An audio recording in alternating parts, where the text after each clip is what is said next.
What's up, everybody? Welcome to Max Boost Money. This is episode number 37. Yes, here I am, Dennis Kako. I'm the artist and the creator of Max Boost. And if you are joining us today, I would love for you to leave a comment, hit the like, hit the subscribe button, and that'll let me know you're in here. I would love to know you're actually in here. So welcome. Yeah, and if you don't know who I am, I'm Dennis Kako. Look it up, maxboost.com. Did this comic. If you love tuner cars, if you love comics, this is what you need to do. You like Initial D? You should probably check this out. My initials are DC. Does that count? And yeah, so we got this. We kickstarted that in Volume 1, Volume 2. And so we're going to let people jump into here. Mondays are always, we have regulars on Mondays. Every Monday, and they come in here. So we'd love for you, if you have not joined us ever or never commented, please leave a comment. Let us know you exist. There's about 30 of us that are regulars here, but there's over 100-something people that watch, and nobody says anything. So even if it's the recording, it's not live, I'd love for you to leave a comment if you can. It'd be really cool. It's always fun to see new names, new faces, and everybody that's out here in the car industry, tuner industry, loves cars, loves comics, all that kind of stuff. Loves Max Boost. We love hanging out with all of you. And right now, I'm gonna go in the Max Boost official private group, and I'm gonna leave. I think we got a like right there. Who's gonna check in? Who's gonna check in first? Let's see if we get any comments coming in here. And I'm gonna go Max Boost Mondays live right now, and I'm gonna put that in the Max Boost private group. Really ugly background. Let's just do it on purpose. live.maxboost.com. All right. So letting people jump in here. I'm going to say hi. So every show we say hi to everybody in the beginning of the show, and then we read an episode of Max Boost, and I give you behind the scenes of that particular comic or issue that I've probably never said before, and then we give away a prize at the end of every show. And you have a chance to win it if you check in. You have to check in. You have to put your name in order to win. You have to basically watch from the beginning of the show to the end of the show. And at the end of the show, if we have a little contest, a little quiz, whoever answers best, whoever answers first, the correct answer wins. And you have no idea what you're going to win right at this point. It could be a car. It could be a piece of a car. It could be sketches. It could be the gift of me twerking on camera. So you never know. You gotta work hard. All right, cool. Looks like we got some new names here. But anyways, we got Twitchy, we got Francis in the house. We got Yannick van Espen. Hello. What up, dude? And we got some stuff that I think we're gonna share today from Yannick from Belgium. He's from Belgium right now, and he wants to do some crazy stuff with Max Boost. So we're gonna talk about that today. We got Nezumi the Stripes. Yo. Mr. Mike S. What up? Muse by Jen Hoy, thank you for joining us. Jamal, always. What's up, brother? April, hola. Tim Lee in the house. David McMurtry, what's up, Vermont? Alex Moski, what's going on, everyone? Twitch is playing Final Fantasy 14. Dang, I have not kept up with that. I used to play Final Fantasy 2. On the Genesis. It was one of my favorite games ever. There's 14 right now. Dang. Boston Hat. That's a new name. I haven't seen Boston Hat ever. So Max Boost Monday hashtag. Thank you. If you've been here, sorry, I don't remember seeing a Boston Hat. But welcome to the show, dude. Michael Bush, Mr. Number One backer in the house. Gregory GDP. Hello, everyone. What's up? And let's see. So looking through here, what are we gonna do? Just saying what's up. Just to let you know, I'm using the this is what the laptop camera looks like. So yeah, I left the other camera we used for this weekend, and this weekend we went to the track. So it's all the equipment's together. It's not here. So sorry about that. Sorry, I'm less than an 8 out of 10 today visually, but hopefully that's good enough for you. And let's see, I am got a little bit shared with you guys. So what's happened over the weekend? What are you guys doing? I'm thinking about making this pretty semi-casual. of a Max Boost Monday. I'm feeling better today. The last couple of weeks have been really tough. We had a race weekend this week, or track weekend this weekend, so maybe that was fun. I'm going to talk a little bit about that.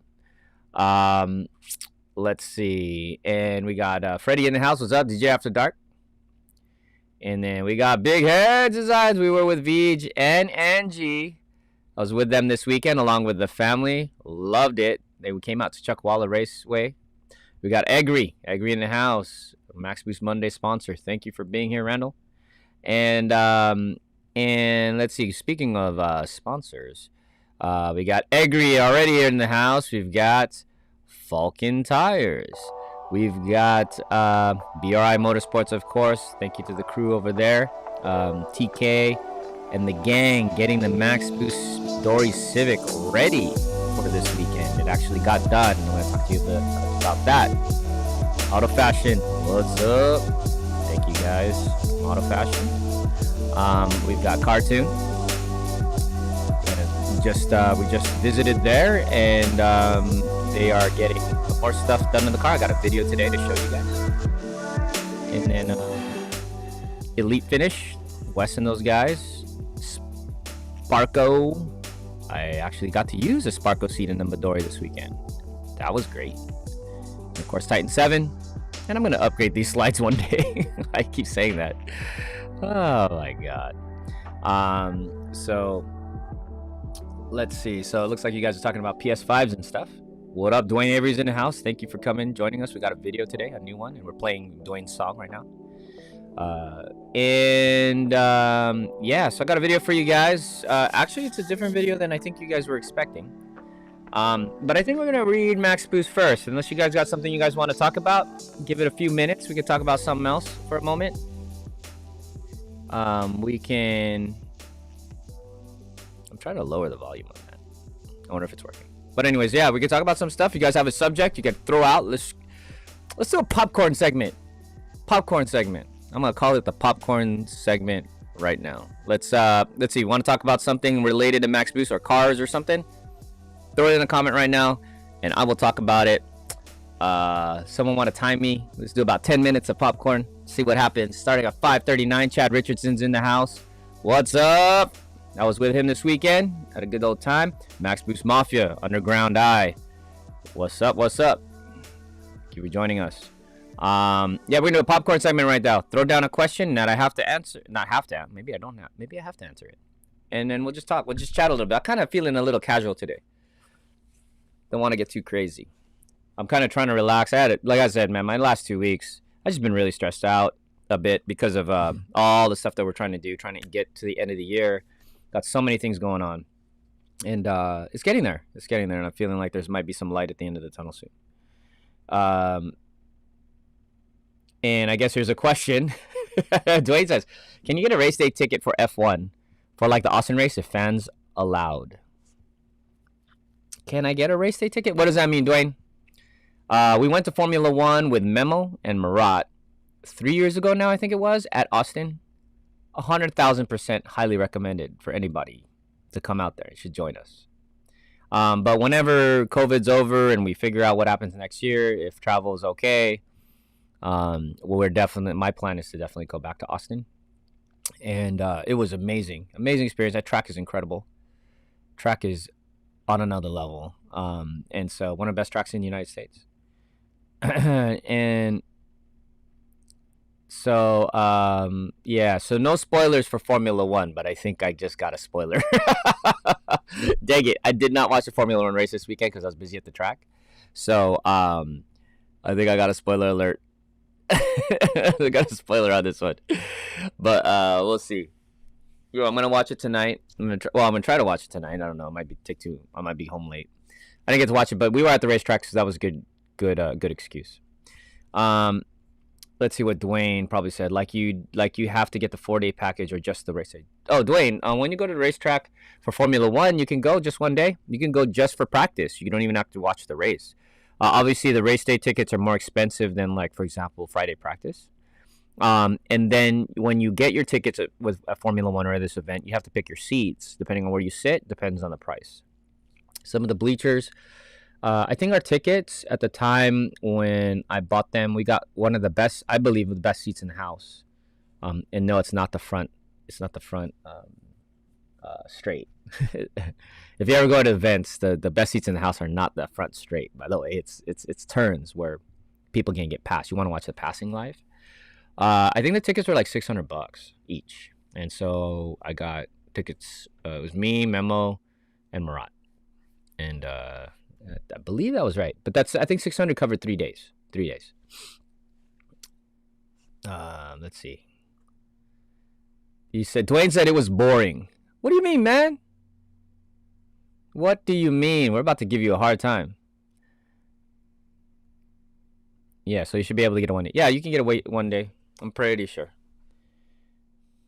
Kids are free with adult admission. You might want to check on that. That wasn't true. There was no place for me to put my son if I had him. So, at least for Formula One. All right.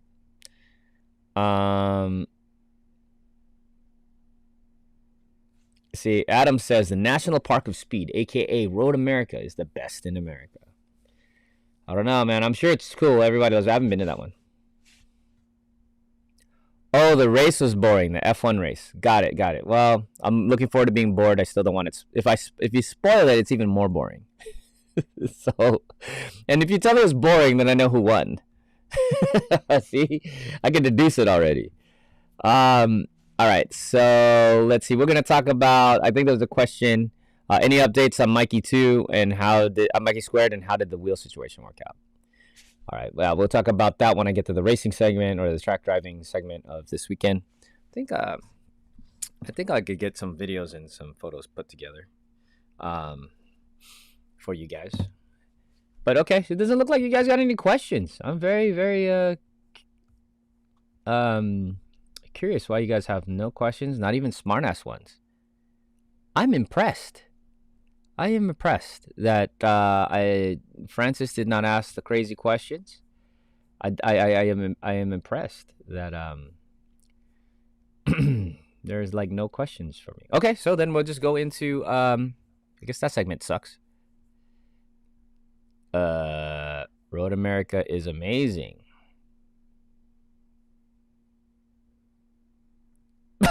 Cause she knows. Can you give the fam the story of how you got that hoodie? I'm wearing a hoodie. Right here. It's a Savage on it. There is a story about that. That's funny that obviously April knows how I got this hoodie.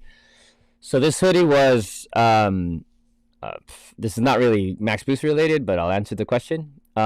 We got a meeting after so many years for the Undress. You guys are familiar with the Undress now.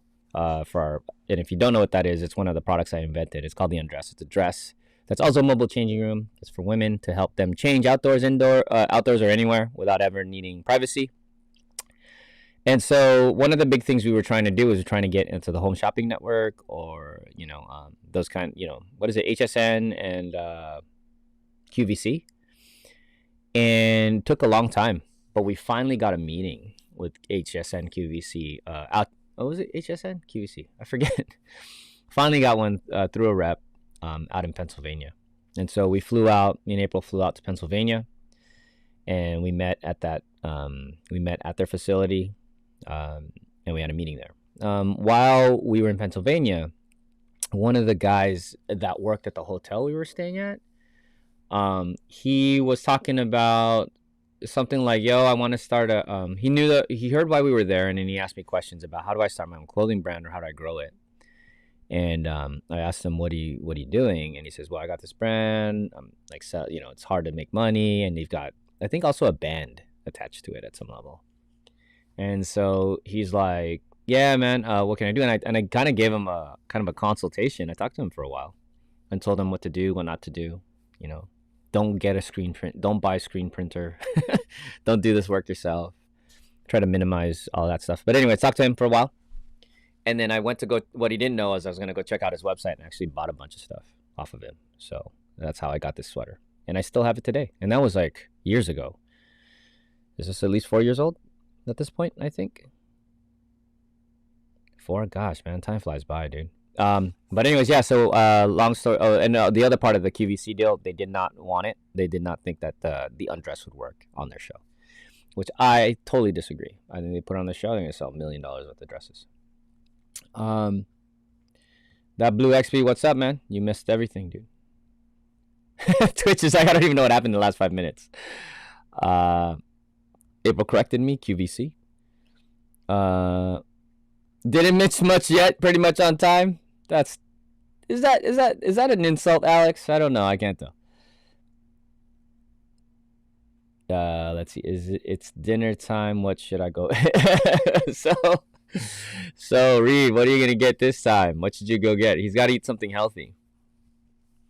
Chicken nuggets, quarter pound of French fries, and yeah. So Mike said that Subway Veggie Delight 1 cookie. I would trade a cookie for meat, dude. Forget the cookie. Drop the cookie.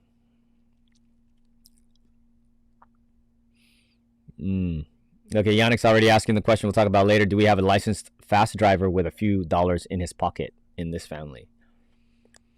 I don't think anyone else is licensed here except for me, Yannick. Anyone else say here licensed? Oh, Gavin. Gavin is. Gavin Winchester's, I believe, is licensed. No, not Gavin. Who was it? Oh my god, I'm forgetting names right now. Oh my god. Sorry, dude. I'm forgetting your name right now. He was with me at SEMA.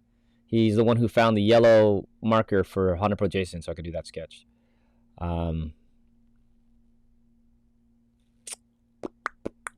Forgetting your name right now. I'll remember his name. Oh, Dax. Is that it? Dax? Is that right? Why am I tripping myself out? Anyways, what's up? He's the only one that I know that's licensed.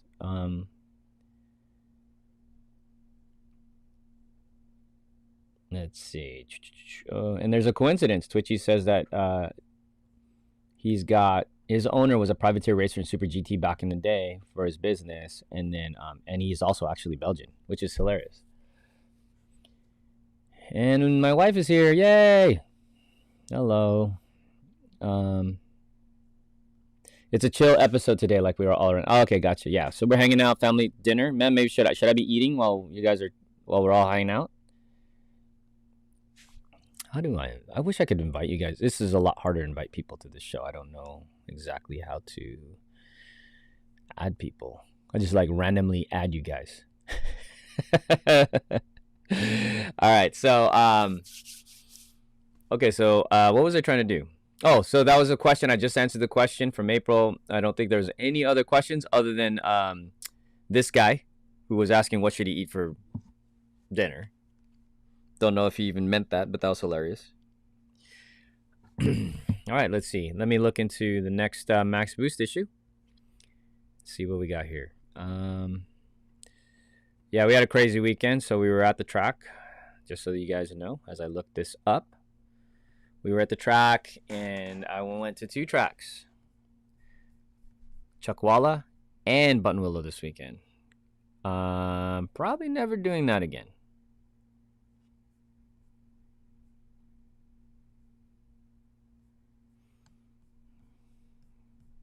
Okay, let me see. Looking it up. Boom, boom, boom. Oh, we got pretty far. All right, so yeah, so this one was like I think one of the real big moments in Max Boost.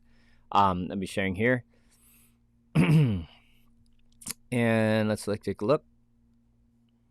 That's not it. I hate it when it does that. Really irritates me. This. So yeah, I think we got to this, right? So they make sure that Max wins. So Papa Wheelie and Yin Yang and Walk were supposed to make sure that they make Max win so that they can win money. So that Max can win the money that he owes to Papa Wheelie. So go on to the next episode. Midnight at Max's house. Do. I just noticed that. So Yin Yang and Waka getting people going over the fence. I just noticed that there is a box of cup of noodles. That's what he used to help them reach over and climb over. And of course, they've got, they're kind of like ninja style. So they've got grappling hooks and all that kind of stuff. And then, of course, they come flying down, dropping in, looking in through, I guess he's got a panel up there. Drops into the garage, boom. And then one of them ends up touching the Civic, and something happens to the Civic. Sound effects, right? So, yeah, and when it comes a big moment coming up, I feel like there should be background music. I don't know, what's this?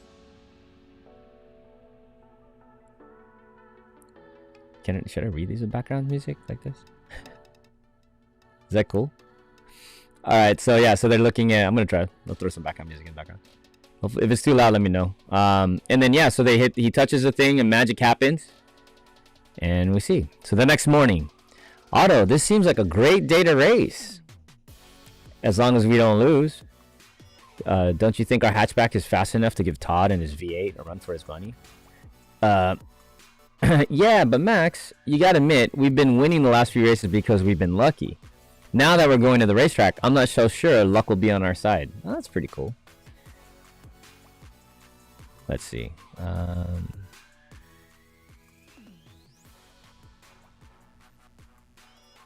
he goes, and you have to admit, our almost stock hatchback is going to need a lot of pushing to beat Todd today. Phooey! Even if my car isn't hooked up, I still think I can take him. Because I believe in miracles. Max, your car. Look at Otto. Otto's like, he doesn't make too many faces, does he? He never makes faces. He's actually making a face right here. Here's a pin. Dude, he actually reacted. It's kind of interesting. And again, if you're here for the first time, I'm reacting to my own comic. Yes, why? Because I drew this like 20 years ago. Holy shift! It's a miracle. It is a miracle. And this was dope when this happened. This got things going. This got people got really excited here. So, anyways, yeah. So there's that next issue. That was it. The Midori Civic gets souped up.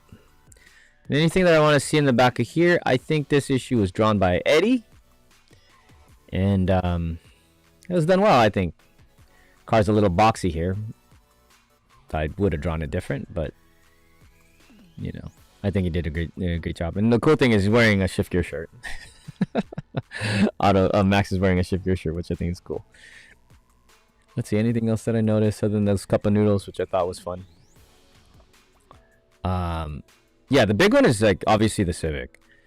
All right, so little did I know that when I made the Civic like this, that at some day in my life, I would have to make it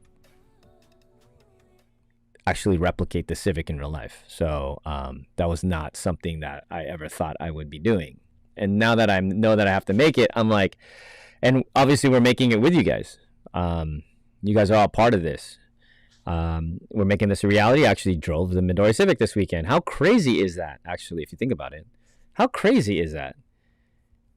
Yeah, never when we drew this and we put this comic together, I did not think like what, almost 22 years from the day that I drew it, that I would be sitting here with a Midori Civic and with a goal to make it like this car.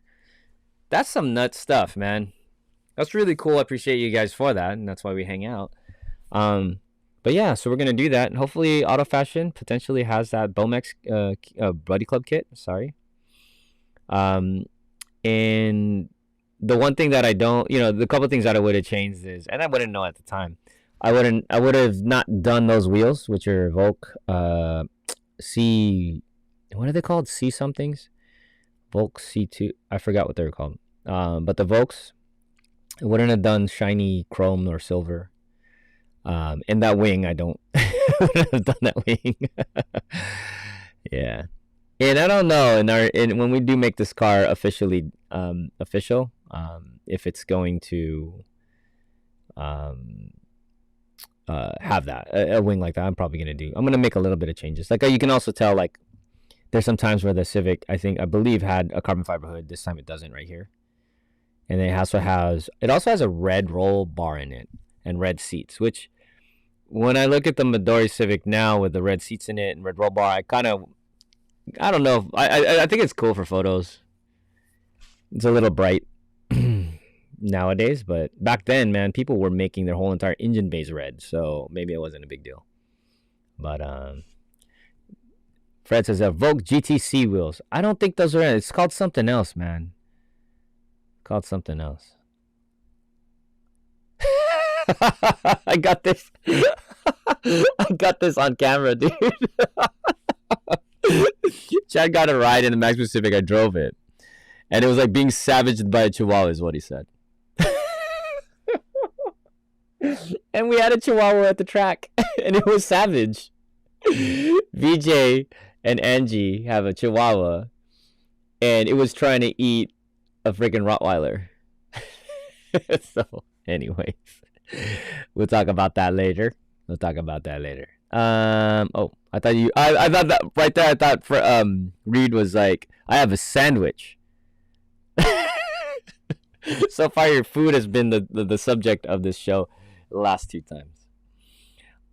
Let's see. You got that body kit blew up after this. There you go. That body kit it's still dope, man. There's some really good looking EKs with that body kit. In particular, maybe I'll load one up right now. Let's see. Let's see. Just for fun. One of my favorite ones was a Top Fuel.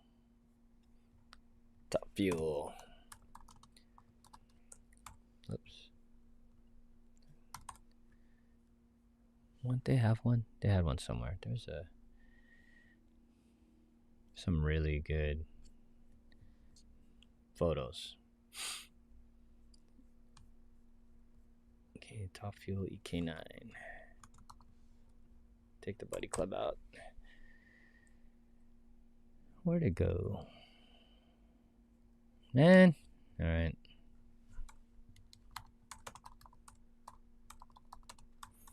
Civic Buddy Club. This is me searching right now. Where are those photos?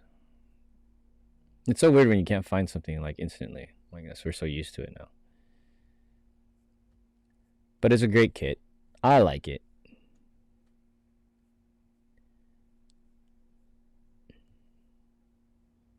Man, I don't like. So, anyways, yeah. So I'm trying to look for the kit online and not having much luck. But I'll share with you what I got. Man, that'll be dope, dude. Can't wait till the Civic looks like that. I'm just afraid of driving it on the track. It's gonna be. That's why we've got to. So when we do get the front bumper, we got to get a replica one. Because I'm not gonna track the OG Buddy Club one. I'm just telling you right now, we're going rep on the front when I drive it on the track, and unless we're doing an exhibition or something. But most likely, that's gonna be if it's an OG Buddy Club kit, and we paint it. We're gonna PPF it. Elite's gonna PPF it, and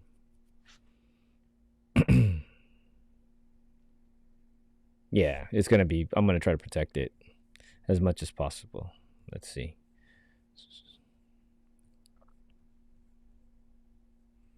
All right. Look at that. So sick, dude.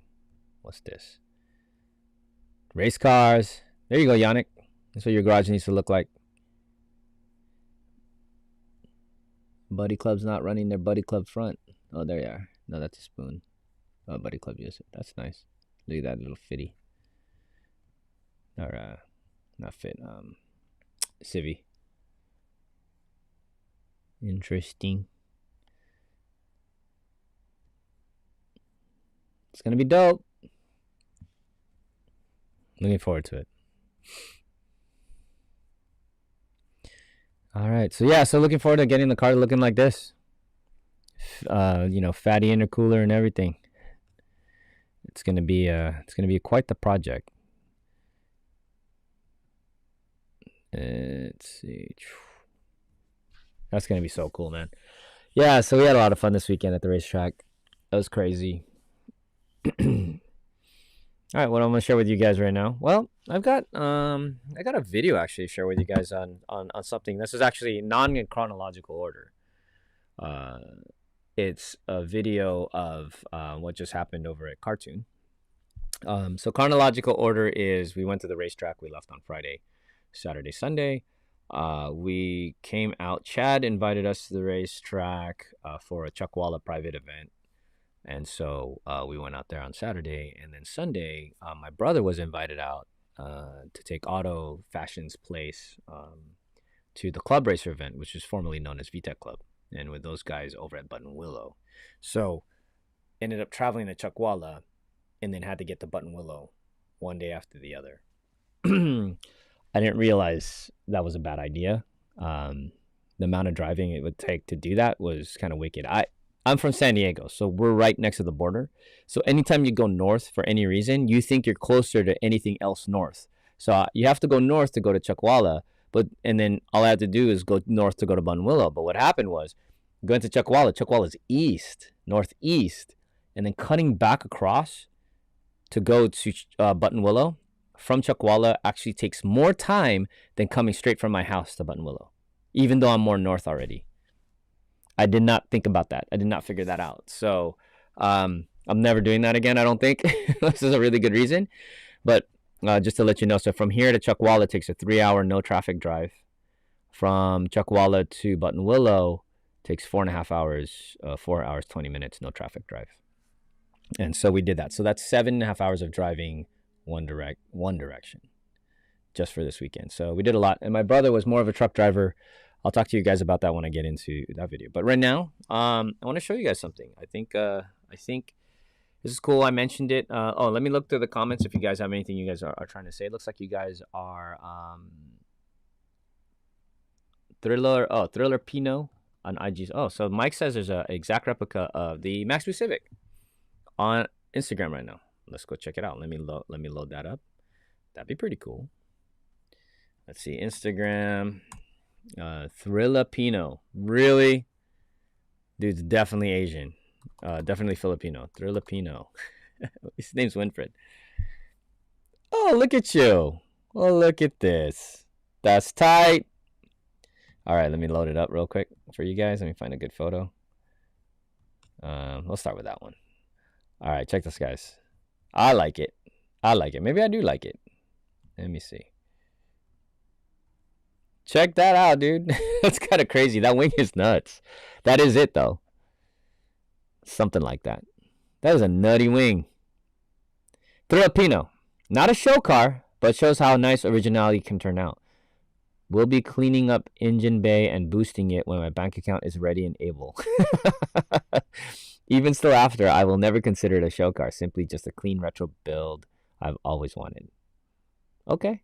Cool. It's very close to Max Boost Civic if those wheels were all silver and if the color was Max Dory green. Very cool. What is he running? What wheels are those? Impulse? Wow. OG. Old school. Impulse. If those are Impulse 5-lug or 4-lug? I don't know if I've seen Impulse on 4-lug Civics back in the day, unless I'm tripping. But look at it.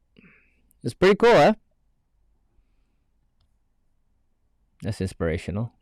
Someone already did the work. Let's go buy it. It's pretty. I mean, he put some work into it, that's for sure.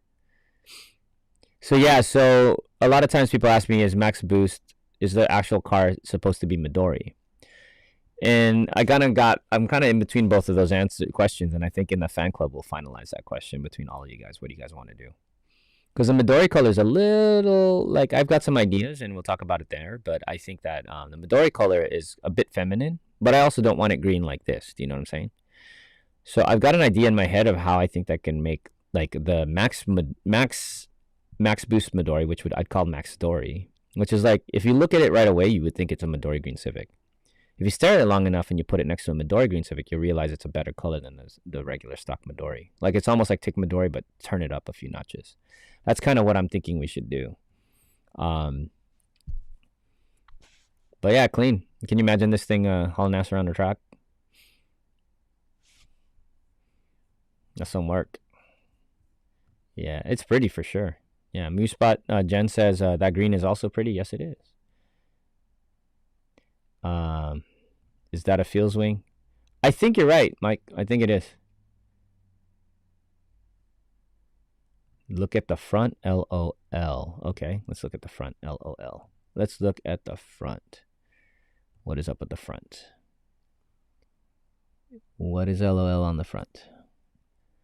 5 long weeks under a car cover. I finally took it for a joyride. What is on the front? What is on the front? Meaning there's no... Oh, he's B-powered.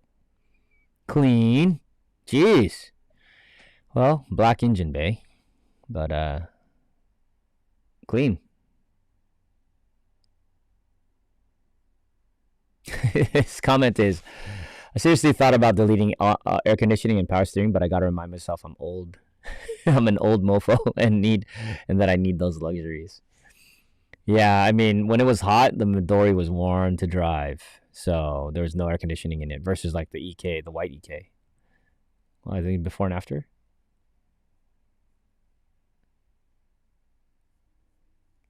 Blue, huh? Yes. There you go. I used to love these Civics. The EF Civic body sedan, I thought they were dope. I liked it a lot. Oh, there you go. You just picked those up.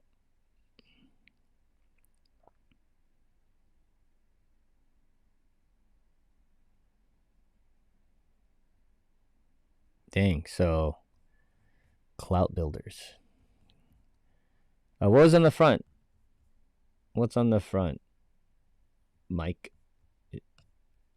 Look at the front, LOL. Is there something wrong with it? I can't tell.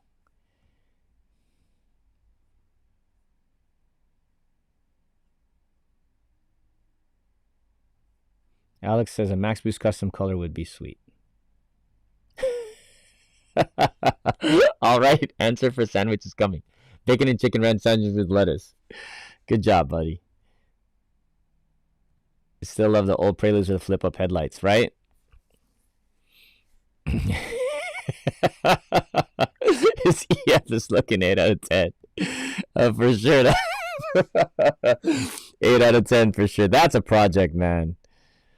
I mean, what it's like the fender or whatever is lying on the ground right there, and the wheel is brown from rust.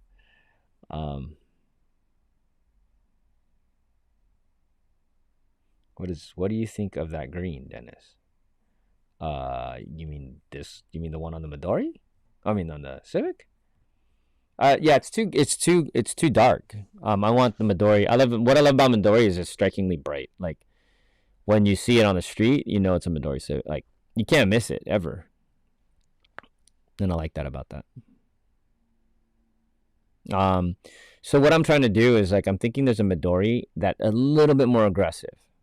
So pulls in a little bit darker shade of green, a little bit of darker, some blue hint to it, but still looks like if someone didn't like memorize the Midori color from the top of their head and know it expertly, they'd still see it and think it was a green Midori Civic, but then you put it next to another one, you'll see, oh, wow, that's like definitely an upgrade color, probably more modern, a little sharper.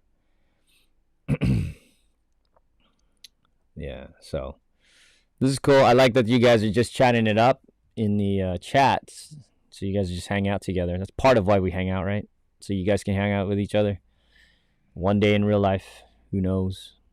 He's got some nice he's got a nice little Instagram here. Oh, look at this. What? Oh, this is a swapped and boosted. He's got a real Midori. Wow, that's pretty. So he threw the Type R, I guess, front lip on it, which I like a lot. I actually do like that front lip. Painted the whole driver's side, including door jamb. Okay, so he painted the door. That's great. Rear spoiler and front lip. Very pleased with that. Okay, so he's a painter, maybe. He's doing body work. Super sick. Love it. Damn, it's nice. Sitting on slipstreams. Sporks. Spork wheels. Hey, he's got bronze on there too, right? Bronze on the EK. All right. So what were we doing?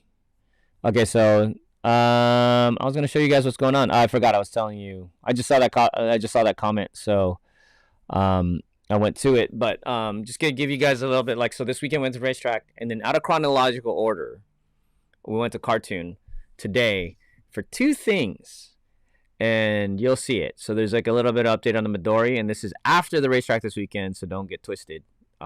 This was literally today. So I've got some stuff to show you for the racetrack Saturday, Sunday, but I'm gonna show you this one first, okay? So you guys check this out. Let me make sure the video is okay, and we will play the video. And it's gonna work, I know it. All right, here it comes. Thanks for hanging out. Let's go. Definitely weekend or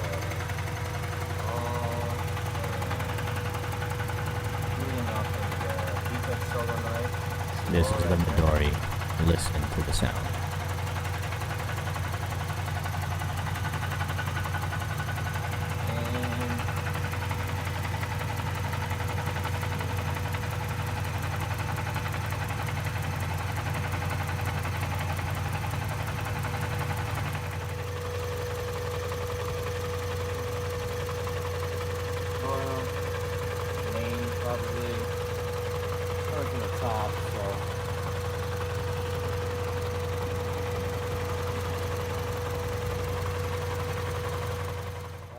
Big oil leak.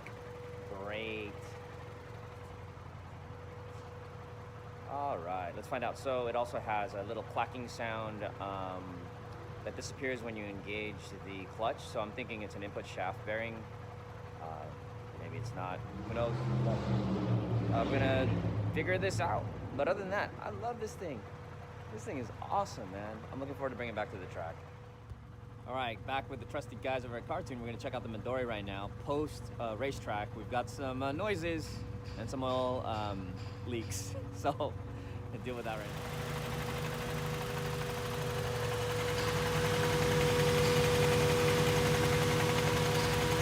So you can hear that. That sound goes away when you press the clutch. So it's gotta be generated. Justin doing the stethoscope.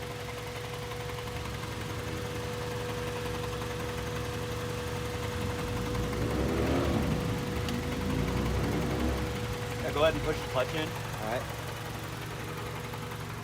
All right, so I'm gonna go push the clutch. It's definitely a release bearing.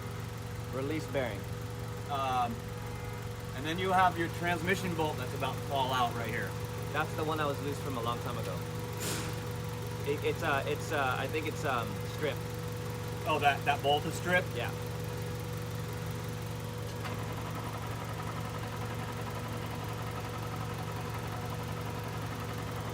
Okay, so clutch is the diagnosis? Yeah, we do a clutch. Clutch isn't the main problem, it's the release bearing, but once we open it up, we're probably gonna find a very warm clutch anyway. Okay. So, I mean, cool. you don't know when the last time it was replaced, right? Nope, have no idea. Okay. I didn't get a long laundry list of these amazing dealership only maintenance list done yeah. on this car at all. Yeah. Okay, so clutch, bearing, clutch, okay, got it. Yeah, and then bearing comes with the clutch too. check out the oil. Remember this thing was completely clean? Yeah. Sorry man, I didn't even realize, I just realized I just told you to look at this and I didn't even schedule the appointment with you yet. Thanks for looking. I could have left it with you a little bit if you needed me to, but distributor O-ring. Those go all the time. Yeah, I see it directly under your distributor on your heater hose. And then underneath your heater hose is a pool. Okay. So that's really the only thing that can leak right there. So this solenoid. Oh yeah, this solenoid's could be, leaking, right? This could be due.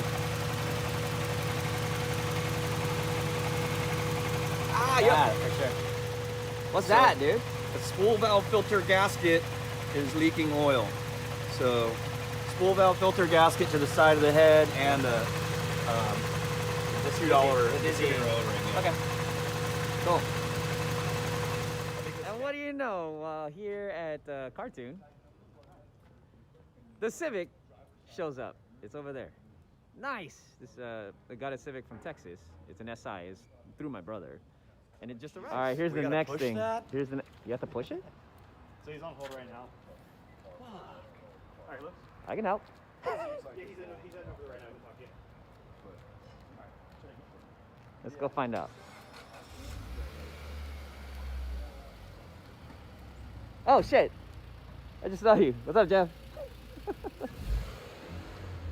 All right, here's the Civic. All right, here it is. The newest member of the Max Boost Familia. Definitely dirty. Wow, got another car.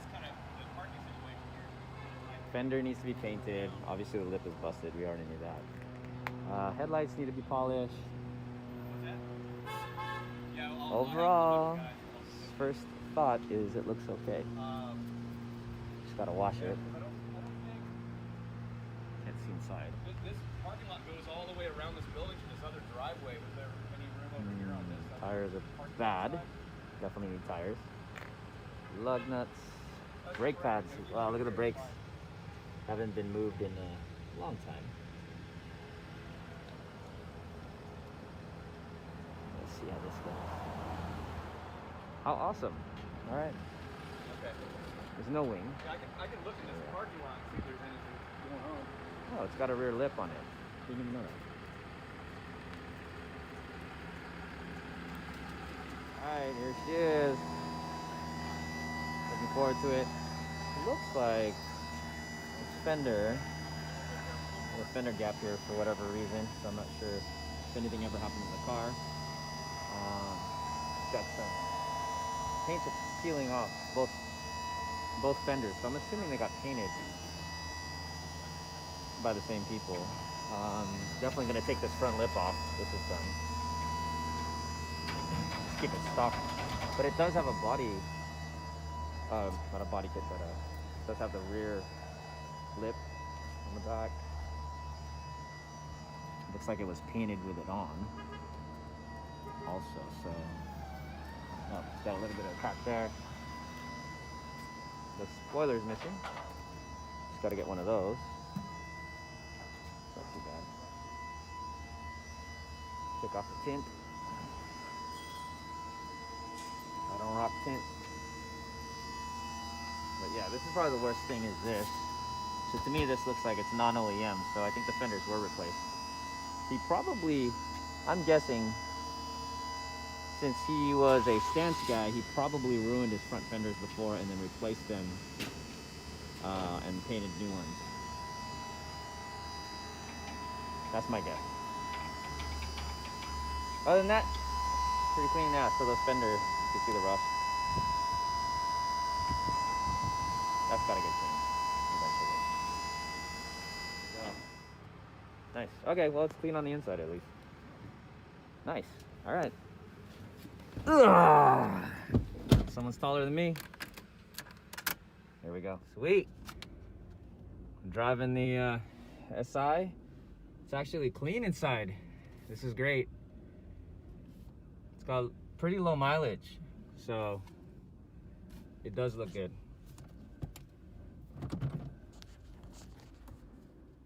It's clean.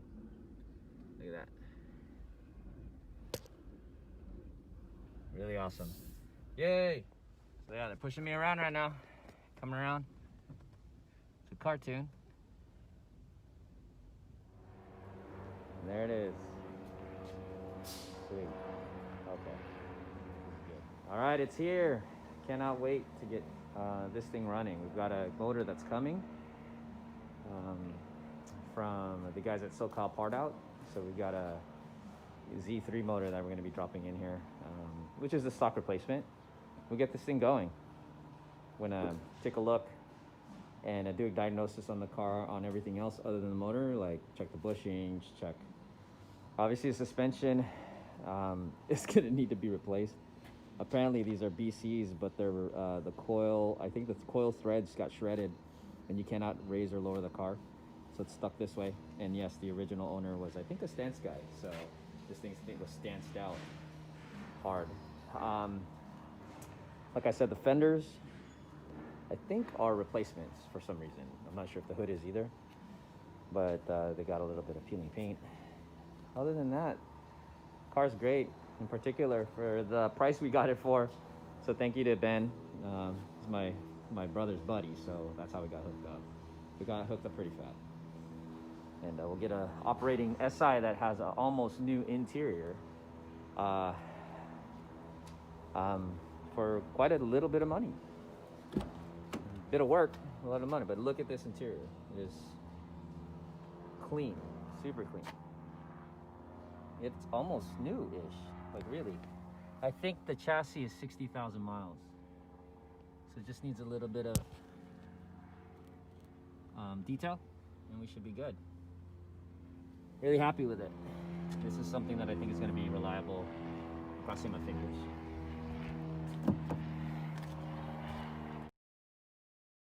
All right, there you go. Yay! We got a new car in the Max Boost. In our Max Boost family, that's what's up. So, yeah, so Twitch is like, so coilovers first. I'm assuming I'm probably just gonna drive it around like that, bro. Try to see if I can hit the oil pan, get busted open by the nearest speed bump. Love the seats in that Gen SI. Cool.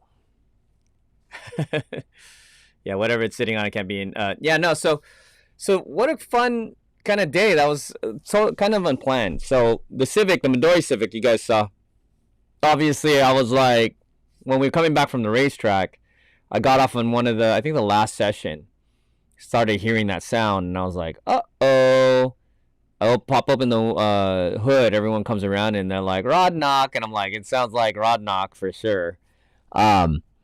And so I went, wait a second. And I went to go push the clutch in. And when you push in the clutch, the sound goes away. So it's obviously not rod knock. Yay. Second, my thought was going to be input shaft bearing on the transmission. Because, when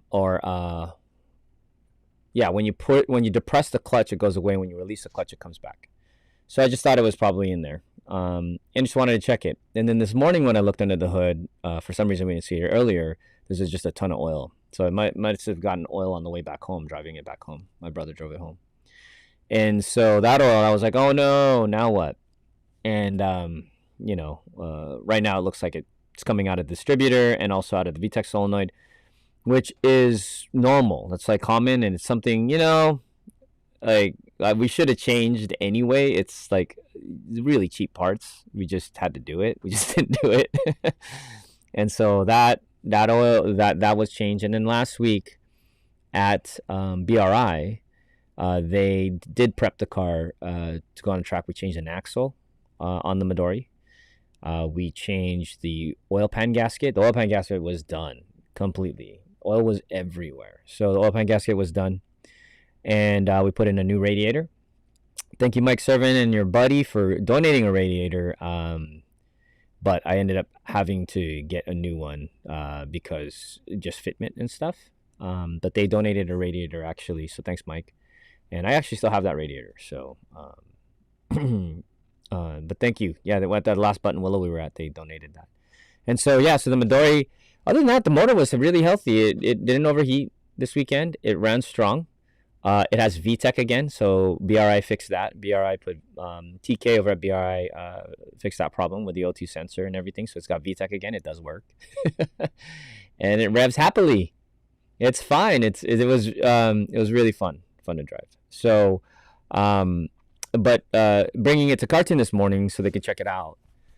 While we were there, perfect timing. The white Civic Si from Texas shows up. And so this Civic Si, now part of the Max Boost family, was actually happened because of my brother. So my brother ended up getting this car from his buddy Ben. And Ben had this car in Texas because he's in military. And he lived in San Diego originally. And basically transported it back out there. I believe the story is on the way out there when he drove it out there. Since he was really low, he lost all his oil with a broken oil pan, and ran it without oil, parked it, and it was pretty much, Rod Knock Central apparently. So he had it sit there. Wasn't his only car, I guess, so he just kind of forgot about it. And one day my brother asked about it, I guess, and they connected, and my brother's like, okay, I'll take it. So my brother ends up taking the Texas Civic, and it sits there, and my brother doesn't tow it over here, doesn't do anything with it. And I don't know, it's always kind of been in the background of our conversation. We're like, hey, when do we get that Civic over here? We should go track it and all this kind of stuff. And, with dreams of making it an FD2 Type R one day. It's white and all this stuff. And, it just kept sitting there. And then eventually the guy's like, yo, you need to get it out of here. And the Civic, what's really cool about it, it's still registered in California. So it's never registered in Texas. So bringing it back over here and getting it handled over here isn't going to be too big of a deal. But the cool thing was, so my brother's like, I don't want to deal with it because it needs a new motor, right? And he goes, you want it? And I said, sure. And so we worked out a deal, and it was, ridiculously great deal. Thank you, Ben, for hooking up me and my brother up. And I told my brother, obviously, if he wants to ever drive it on the racetrack, he can. Shoot, you guys are invited. You want to drive this thing? We just got to get another motor. So we just got to figure out the motor part, and we'll be good. So supposedly this car, the chassis itself, is only 60,000 miles, which is why the interior looks. When I looked at the interior when I was watching the video, it kind of lightened or brightened up the interior, so it looks not as clean as it actually is. When you open it up, it almost looks brand new. It was like, I was very surprised. So this is the opposite. This is definitely a 15 Peterson out of 10 versus the junior Midori Civic. It's just super clean on the inside, so that's good. And then supposedly took enough care of it that everything else should be somewhat okay. And I believe he's the original owner, so he knows what happened to the car. Anyway, it doesn't matter. It's all good. We just got to throw a motor in it now. So now I got to figure out a motor, and we think we got some help on that. And we're gonna find out next week if we found a motor for it. It's gonna be a straight swap right now. We're just trying to keep it simple. And we do need some coilovers. Oh my God, we need to put coilovers on that. We just got the car literally hours ago, so we're going to put it up on a rack and kind of take a look underneath, which could be scary because it is a stanced car. So we have no idea how jacked up the bottom might be. And then kind of go to work from there, try to figure out what it takes to just get it to a place where we can daily drive it. So my plan was to take this car and sell I've got my daily drivers are, POSs. I don't have anything fancy. Everyone's like, you're a car guy, you drive junk. That's what a real car guy is to drive junk, right? So my daily drivers are as a BMW 325i, and I ended up buying a second one because I want to replace the first one, and the second one's pretty much junk too. So now I got two junk 325i's. Not junk, but they're just not reliable. So so the point of getting the Civic was to replace those two Beamers, and I may be selling the red M3 as well, just because we've got some other plans here with Max. I don't know how to fit in it doesn't seem like it makes sense to have that M3 if I'm not going to be using it for marketing for either Autocannon or Max Boost. So there are other cars that I think we could get that we could use for marketing for that, and it's just kind of a big investment sitting in the garage doing not quite much. So thinking about that, and someone may be coming over tomorrow to take a look at the BMW. So I may be out of the BMW game completely tomorrow, pretty soon here. So this Civic is going to be, I think, a daily driver. So that'll be cool. And I like that fact that these don't, knock on wood, they're not like, they don't get stolen like hatchbacks or Integras or anything. So as far as I know, anyone want to enlighten me and tell me that's not true? But we've never had any issues with my brother's SI. No one stole that. No one cared about it. It had wheels on it and everything. So hopefully this one's we won't have any issues. Let me know when you send that, M. What do you need me to tell you for? Oh, Yannick's out for 30 minutes. Okay, well, We're gonna share something with about Yannick, so hopefully he gets back in time. Johnny Tran will love that VTEC kicking in, yo, for sure.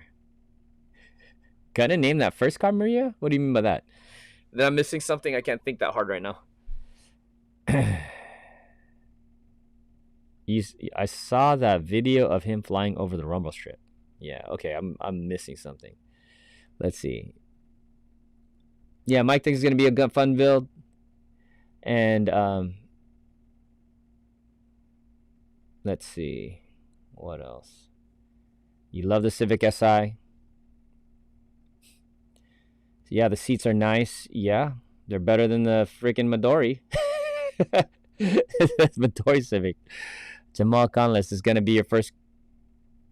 Oh, Jamal, you want it?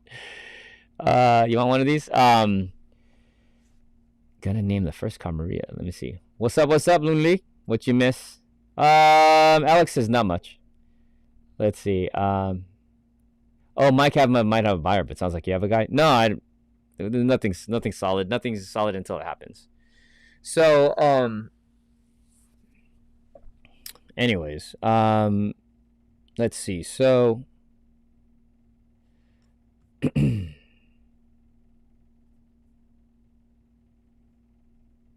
what was I trying to do? I'm gonna give you guys some footage. So yeah, so over the weekend, so that's what's happening with this car. So we'll see how this goes. I'd love a reliable daily driver. In the Beamers, I have to worry about it. I've got 2 kids, taking them to daycare, coming back, all that kind of stuff. They're just finicky. So yeah, the black one I had to do work on this week. I had to take it to the shop. We got that handled over at BRI. Thank you guys for taking care of that car. And then the white one that I bought to replace it is a little bit of a project, and I don't want a project right now. So I'm like, maybe I'll just get rid of these 2. If this Civic, if we can get the motor sometime this week and put it in a cartoon and it runs well and it's reliable, obviously we need to throw some suspension in it. Then there you go. There's my daily for a while. Adam's like, we need to stuff some Tenzo R seats in one of those Civics for nostalgia. Yeah, I don't know if I'll ever have Tenzo R anything on anything that I ever own. Sorry. I don't know if I can go that far, Adam. I don't know if I can go that far. I mean, I don't know if I'd even do this, but I mean, I don't want to knock them, but like, you know, any Wings West stuff either. But Wings West sponsored us, so, you know, and those guys were awesome, by the way. Just letting you know. They were very, very cool. The original owners, loved them. They were awesome, and I'm glad they did well, and I'm glad they were able to sell the company. But yeah, no Motegi for me either. Tenzo R seats and Motegi wheels. Is that the thing? Maybe I wasn't looking in that direction when I was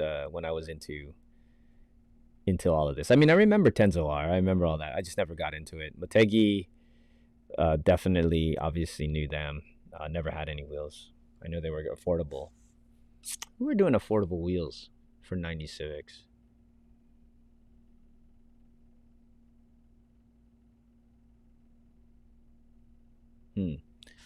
What were we running? But Racing Hearts were like, they sponsored Max Boost, so had a good relationship with Racing Heart and also Gozigen. So Gozigen sponsored the race car, and Volk and Mackin, that's through Eddie, who Eddie now is one of the owners of Titan 7. And love the Titan 7. Yeah, Alex thinks it's going to be a great daily. Hope so. It should be. Racing hard. Yes. Then, Alex, then I'll definitely get stolen. The seats. So the Tenzo R seats. Because didn't the Tenzo do wheels too? Yeah, but the seats, yeah, for sure. But I've had a relationship with Sparko for 20 years, so I never thought about that. Yeah, you're right. See, Mike was right. Mike's right about that. The Koenig was an option.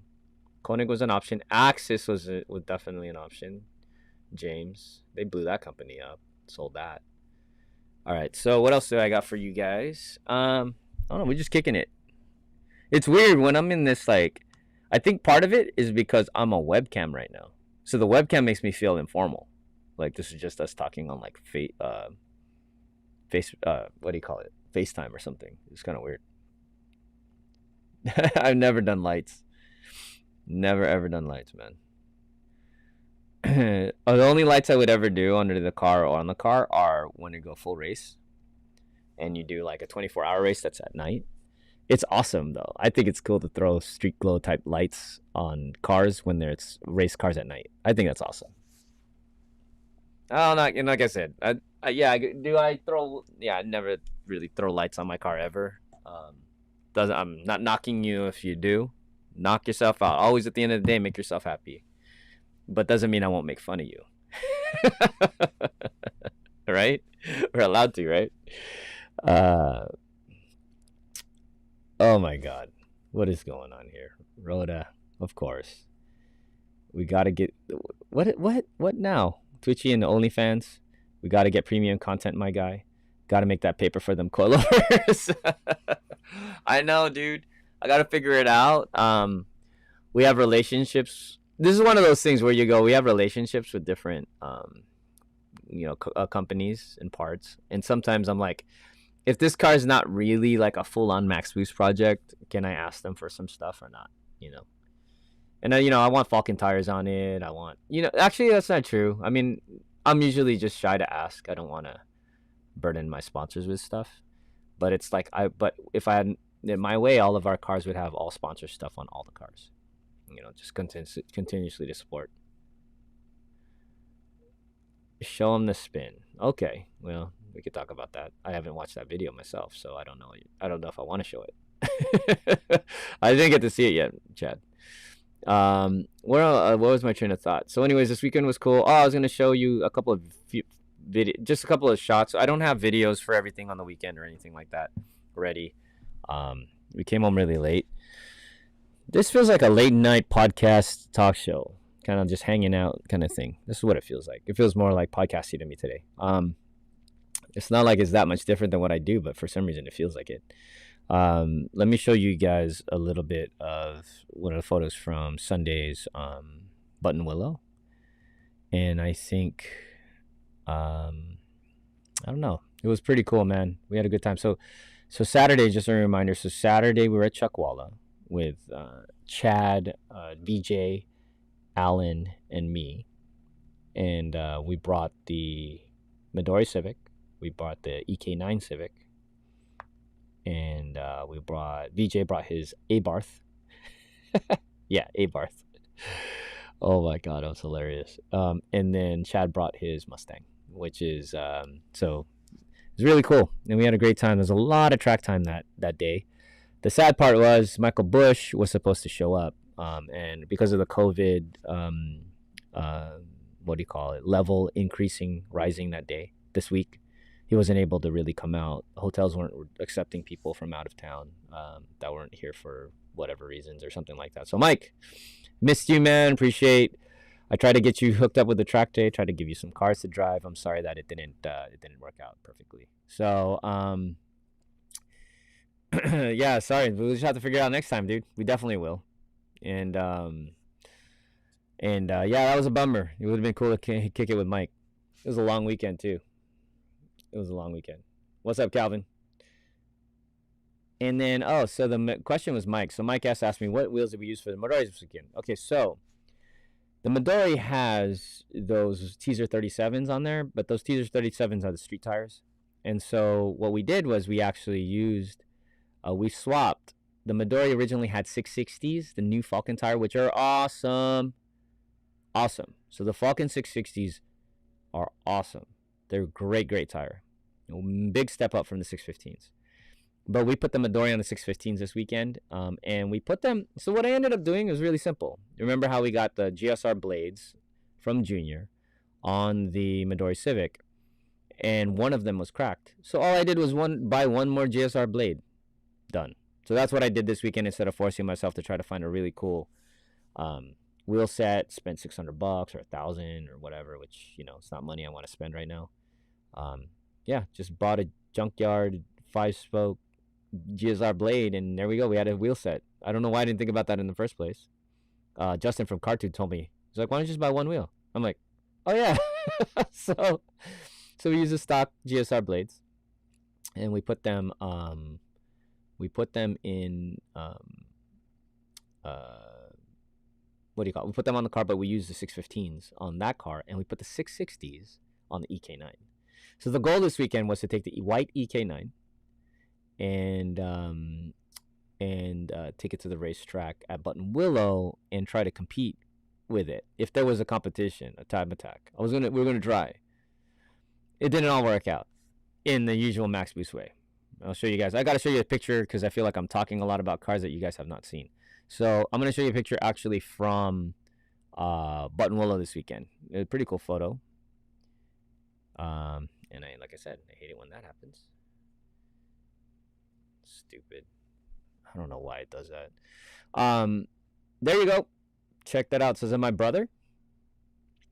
With his FK8. Not that you couldn't tell. He actually threw the stock wing on there this time. And then there's the EK9. And if you notice, both of them have the autocannon banners on them this time. It's the first time we ran autocannon banners in years and years and years. So I thought it was really, I mean, when he put it on, I asked him to put that on for the first time. Gave me chills. So I think I shared this with you, Mike.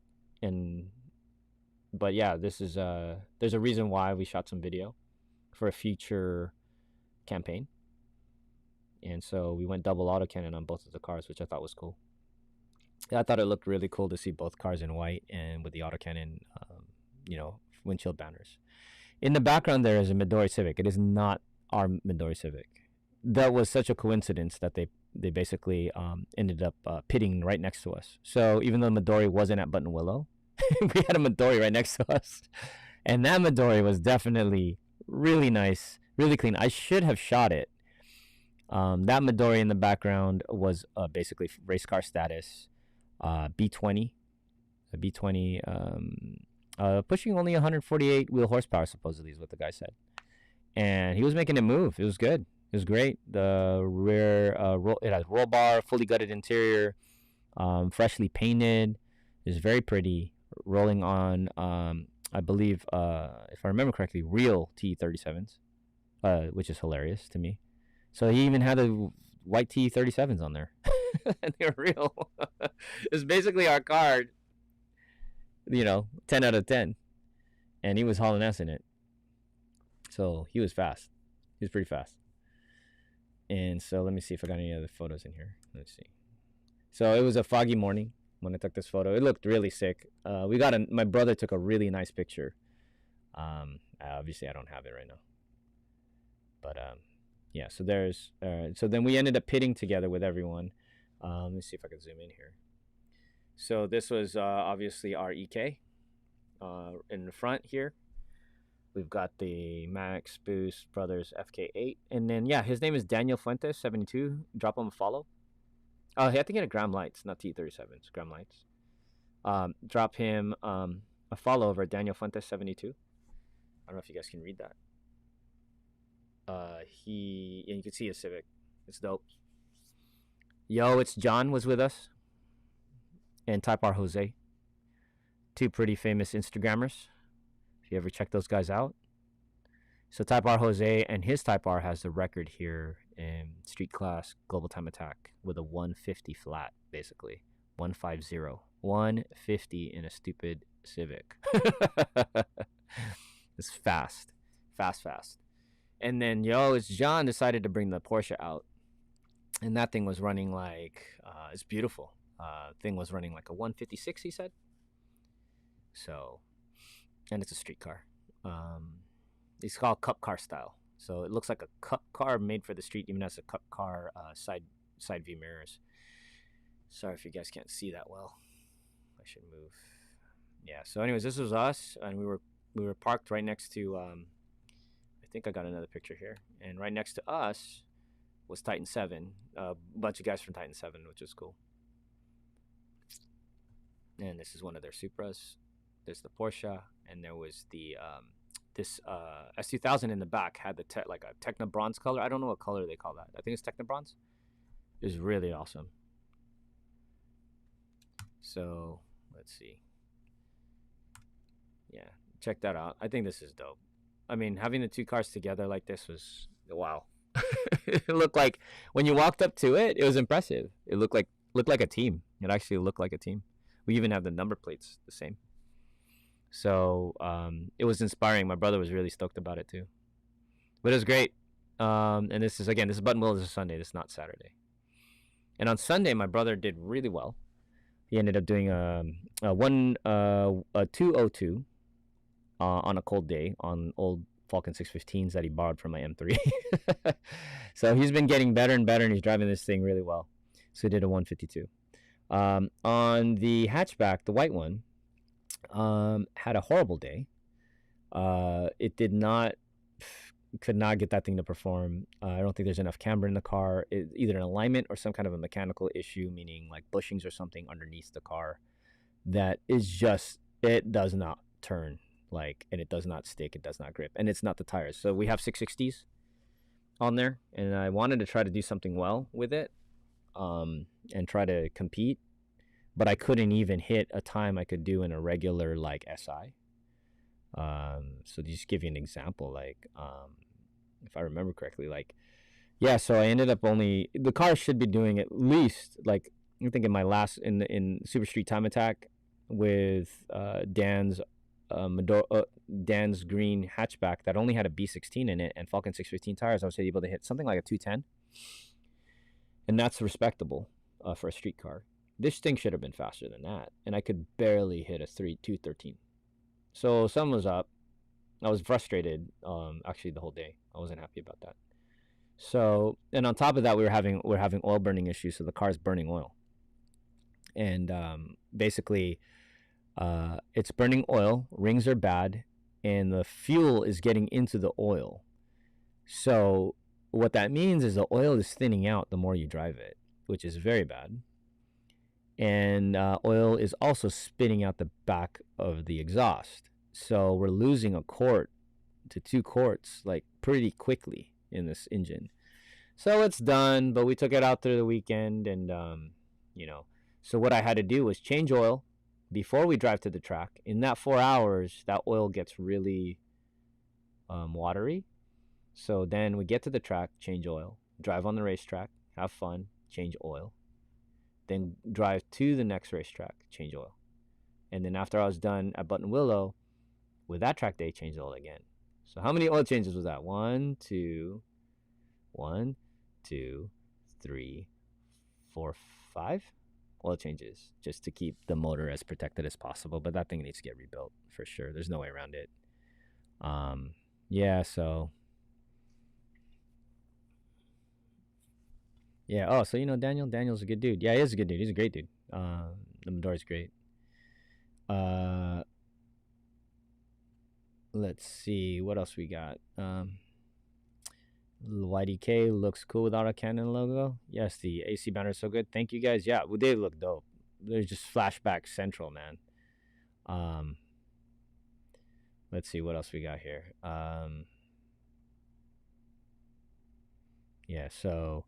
So there's kind of the story of this weekend. And so, I was bummed. I think last time I was in my brother's stock SI, and I competed at VTEC Club. Just give you an example. I was in his SI, FB6 SI, 615s, stock, everything stock on coilovers. I ran a 206, I think, something like that. Pretty impressive, actually. That's actually pretty fast for that car. And I couldn't do it. I could do a 213 in the CTR EK9 clone. It's frustrating.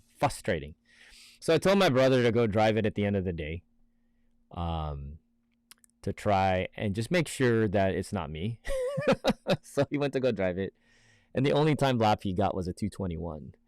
And when I was timing him the other laps, we had issues getting a timed lap with him. VTEC wasn't, well, anyways. Bottom line is he didn't. I said if he pulled a 205 for some crazy reason or 208, I'd feel bad, but he wasn't going to get close to a 213, I don't think. And he said it himself. He says, I probably could do a 216. I was like, yeah, no, it's not easy to drive. Something's up with it. It just doesn't want to turn. And when it doesn't want to turn means you can't hit the gas. And when you can't hit the gas in the middle of the turn, then you're losing a lot of speed or a lot of exit speed in the corners. You lose exit speed in the corners, you're talking about a ton of time. So I'm bummed out, and I wanted to do something really good, go fast, and tell everybody that the 660s are awesome, which they are. But I can't tell you 660s are awesome when I ran a freaking 213. And there's nothing wrong with a 213. 213s are like, it's not bad. It's just not great. Yeah. So I don't know. That's where we're at. Thanks for listening to my mumble jumble on that. And then I think Chad wants me to show you guys a spin, but I haven't even watched it myself, so I don't know if I can show you that. Give me a second. Let me look. Now that I told you guys won't let me not show it to you guys. But let me see what he put up and what he edited. And it says this video may be inappropriate to some viewers, so I think that's hilarious. I'm gonna check to see. Give me a second here. I'm gonna check to see if this is appropriate because I have no idea what I'm saying. I was like singing the whole time. Not kidding. I was being totally goofy. I was having a good time, just not taking it seriously at all. Just driving the car around. Really not that fast. Just actually slow. And I was singing. I was going like da da da da da da da. I don't know what I was saying. Like driving around like that. Not an exaggeration. I'm sure Chad was getting annoyed. It's kind of crazy. I was just being crazy like I normally am. And so yeah, he dropped the video on YouTube, and so this is me in the Mustang, and I'm gonna check it out first before I show it to you guys. I don't know. I think let's see. Is Chad trying to embarrass me? Are you trying to embarrass me, bro? But yeah, no, this is the first time I made a mistake on the track in years. I think the last time I did, I went four wheels off in the race car, in Sam's race car, when he let me drive it the first time. That was my bad. I couldn't, yeah, and that was probably the only mistake I made. And that was like a low speed mistake because I was barely, it was like the first lap. I just, I didn't know how to drive that thing. The race car is a whole nother beast. And so I went off, but that was the only time. I don't know if I've ever gone off since. And so this is the first time I've actually just spun a car. And I didn't even go off. You guys will see it. Let me see what it sounds like. And you guys can listen to this song while I am checking that out, because I know Dwayne likes this song so much, and you guys can look at this.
I guess I'll show you again.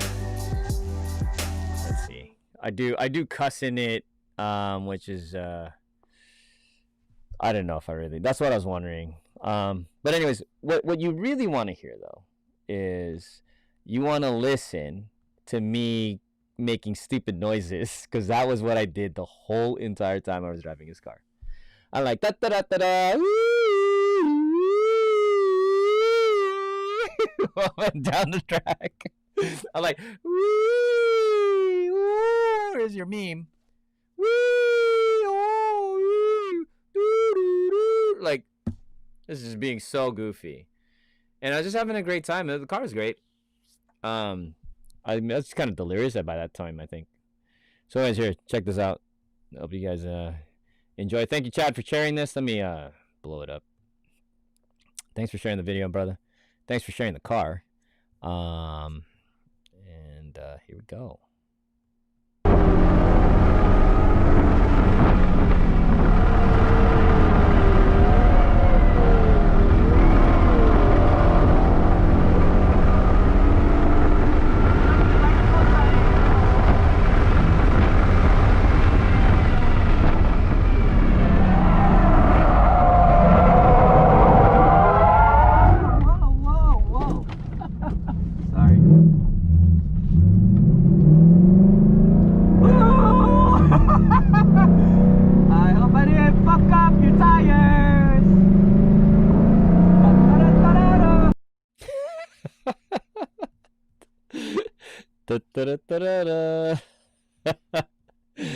Oh my god, that's hilarious. So I was like, that's how I was the whole entire time. That's all I was doing. And if you hear in the beginning, I'm going, listen again, listen closely. You'll hear it. Hopefully the video's playing loud enough. But you can hear me going, at the very beginning. And at the end, I'm all that's kind of all I was doing the whole entire time. Let's play it again, and so you guys will see. You guys are here. Wait. You gotta listen really closely. I think when I make this right turn, or I go up the hill, I go woo, and that's how I was annoying Chad the whole entire time. Like literally 20 minutes.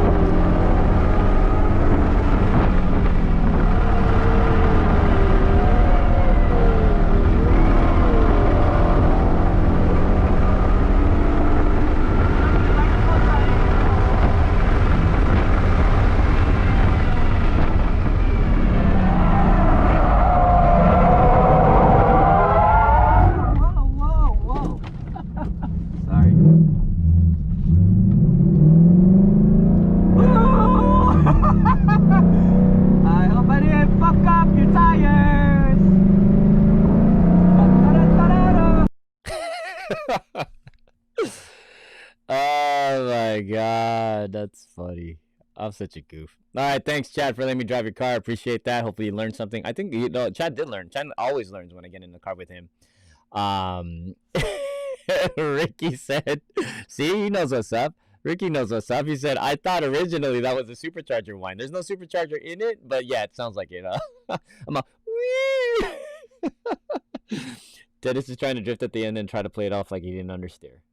It didn't understeer. That wasn't an understeer situation. I wasn't playing it off. I just like, what? Yeah, I don't think I was playing it off. So spot spots? Nope. Luckily there weren't. Chad said not. There wasn't any. My pleasure. I said, Chad, if I flap spot those, let me know. I'll replace them. I'm a dork. I'm definitely a dork. But just imagine this. Like you know what? One of the things is I'm kind of known for is screwing around. Like if I have a passenger, I'll just start singing and start messing around, singing stupid songs. But I'll be hauling ass. So just know this: if I pass you in the Midori Civic with a car that's faster than the Midori Civic, I may be singing goofy songs at the same time. That should be just an ego breaker for you. Banana peel got you. Yeah, no, we had an issue like earlier. I had to watch something about the bite on the brakes, in particular the front left. For some reasons, I don't know if that front left tire is locking up or the bias is going left. But I want to say about 3 or 4 laps earlier, something happened on the front straight where I was like, I should watch those brakes. And so coming into this turn, it just happened again. And I don't know what had happened. I think I did it. But Chad also showed me he flat spotted a set of tires over at Auto Club because of something he did with the brakes, which I was like, there might be an issue. So just check it out. But it wasn't like catastrophic. It's just a little surprising, and it just throws the balance off kind of in the wrong time. You don't want balance thrown off when you're under braking. And so that's what it did. And it just a little pirouette. So I don't know if you watch it back, like you can tell that I just hit the brake and I start to turn, and it just during that kind of like transition, it just He just gave it. It just released a certain, like either released or engaged a certain way. I can't even really remember exactly what it felt like, but it was just kind of a little odd, and that little oddness at that speed, with that kind of angle, is gonna turn your car. So, Agree says, that good being a dork is always fun and hilarious. Yes, sir.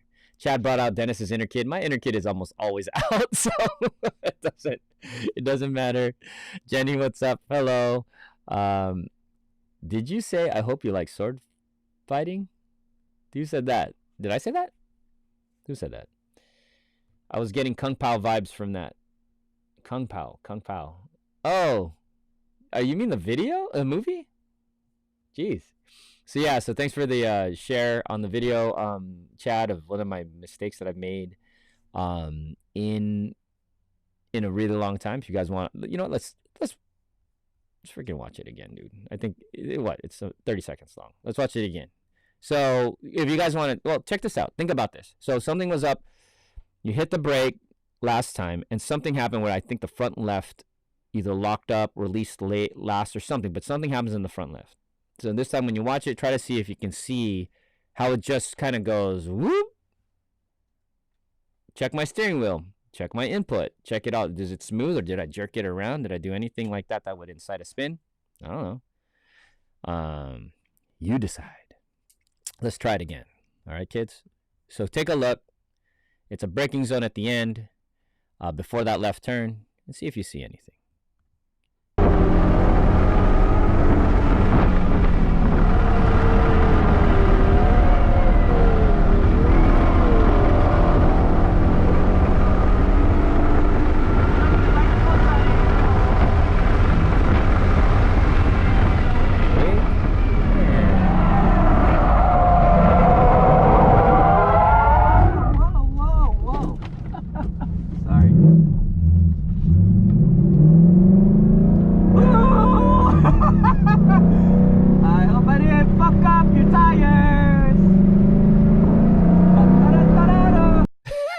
Still laugh at that, dude.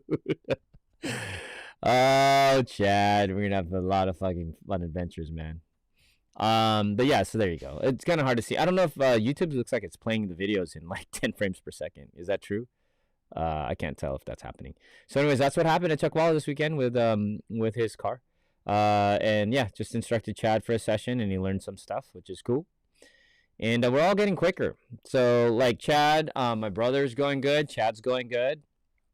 And VJ, we had with Big Heads Designs, that guy with the A-Barth, one session with me, and he completely changed 100% how he drove the car. And we actually have that under video. I'm curious if I should...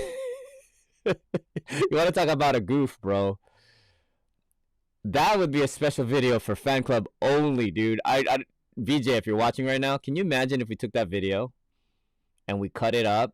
I think people would... I don't know. Can you hear my voice in that? You can't hear my voice, though. So you can't hear how I'm instructing you. But I think if people saw what I did and what I was saying, they'd never take me seriously ever again. But... dude, you learned so much. Like VJ, so yeah, we're gonna show some place sometime. I'm sure VJ will share like an in-car video. But VJ was overdriving the car. So VJ's problem was he was coming into the corners really hard, turning really hard, overworking the front tires on the A-Barth, and making lots of noise, but not getting the speed out of the car that he could, including taking care of those front tires. He was destroying them. So, and the tires were not up to task. They were done. They were like, screw you, I'm exiting chat. Front tires weren't working, but he was working around it. But they were so noisy.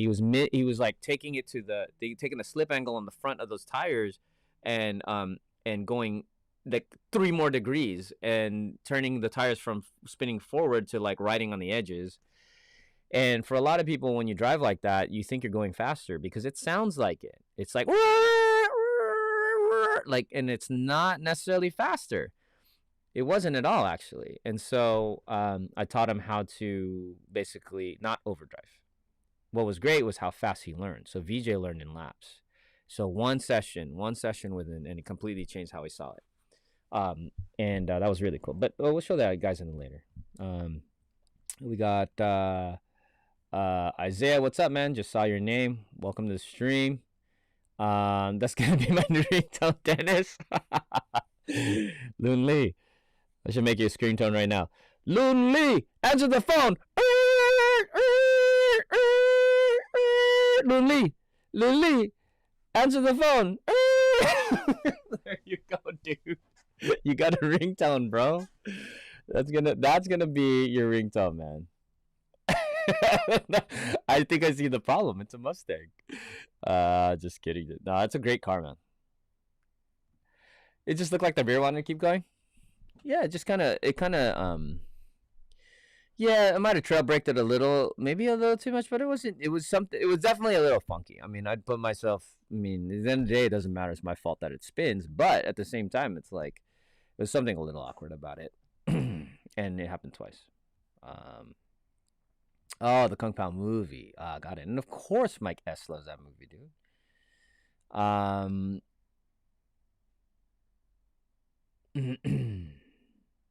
Fred, the nose didn't dive. If you brake too hard, I'd expect. I don't know if I broke too hard. It was a little.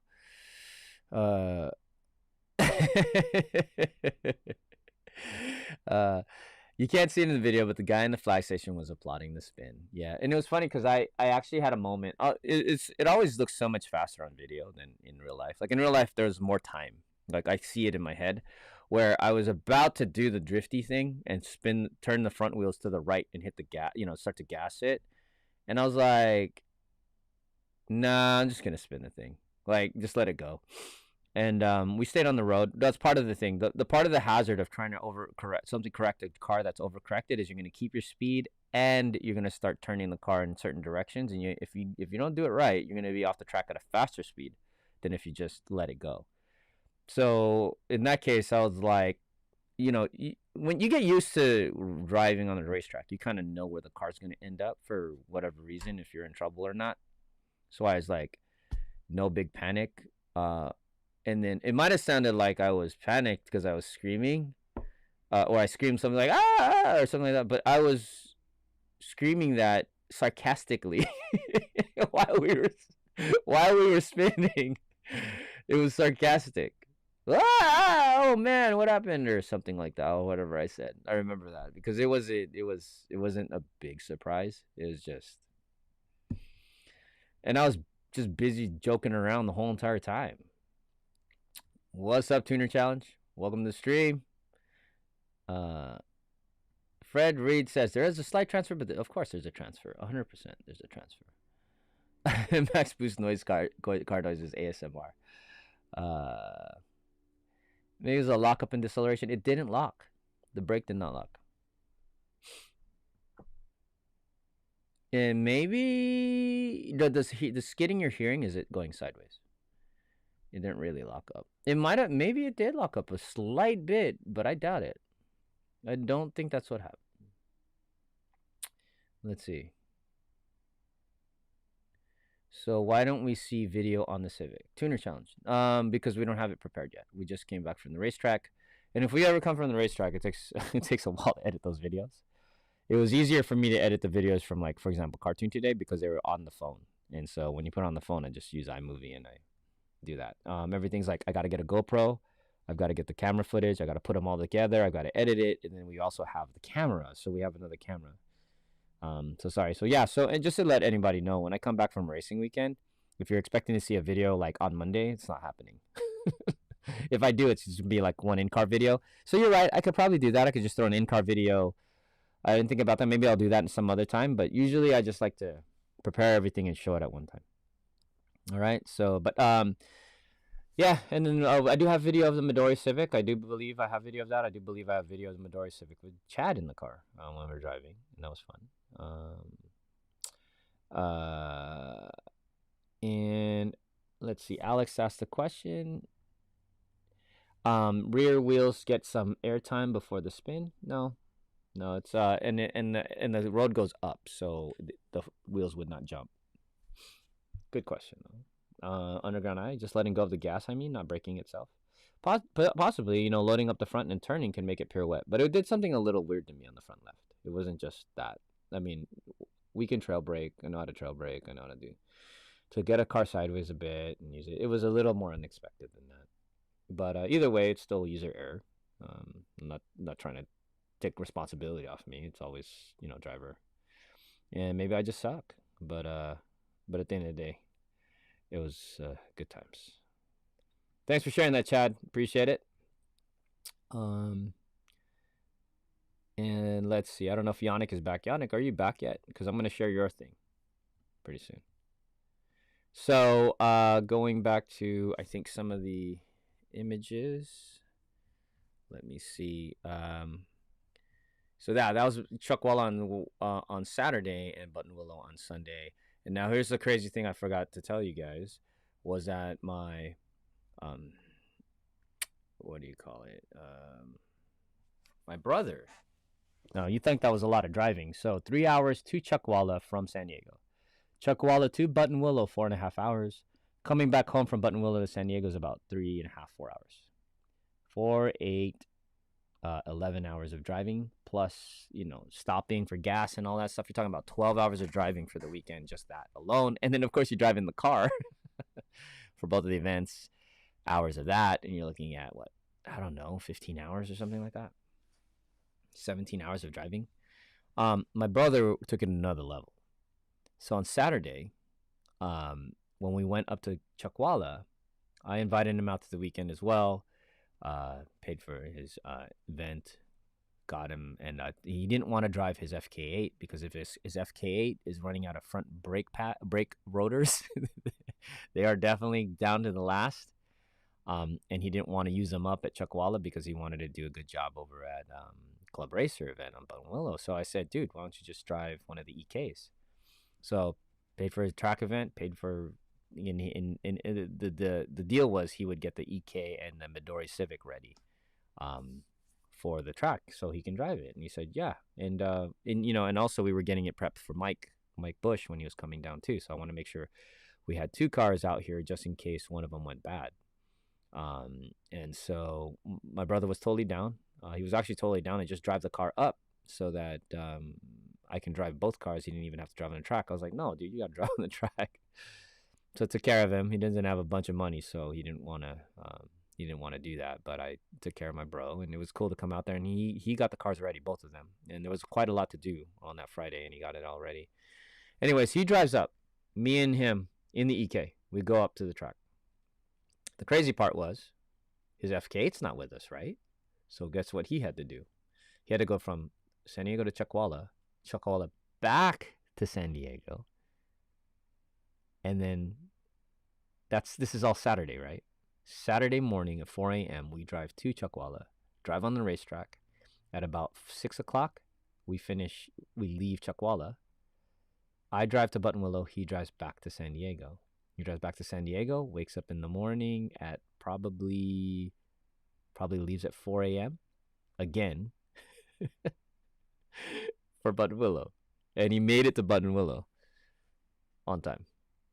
Crazy. And then of course we have to drive back. So my brother ended up just driving a ridiculous amount of hours, and luckily he came home safe. But he gets the truck driver award this weekend. Nuts. So what is this? So I think everyone wants to know, what does that mean? Exactly. I'd be sleeping after the weekend. I'd be doing seriously. Like today I actually slept until almost noon. I rarely do that, man. And I should do it more often. Yeah.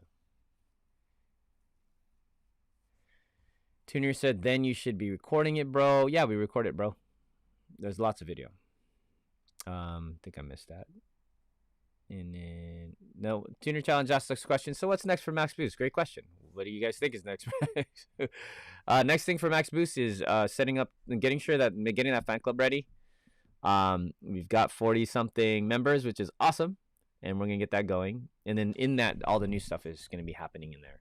So it'll be a treat for you guys. I hope you guys enjoy that. I know most of you here are in the fan club. And then, of course, we got to get all Volume 2 stuff shipped. And we're just waiting. It's just a waiting game at this point. Hopefully, anytime here, we're going to be able to, we're going to have receipt of the Volume 2 books and be able to receive them at the fulfillment center and then also ship them. So I'm just waiting. It's been a long time, but you know, there's nothing else we can do. We're just waiting for them. Everything's done. So we're really excited about that. Let's see. All right, what else were we talking about? I think that was it. Was that it?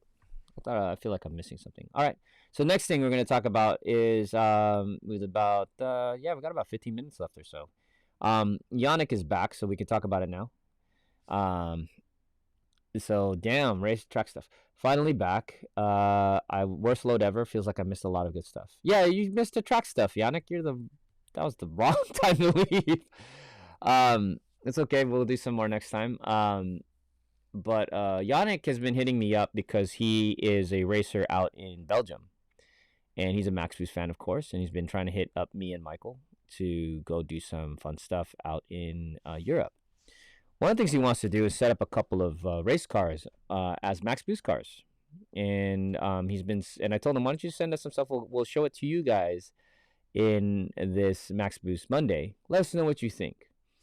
But I'm going to read a little bit of what he was thinking. So one of his ideas was, what if? So he came up with this crazy idea. They got cars.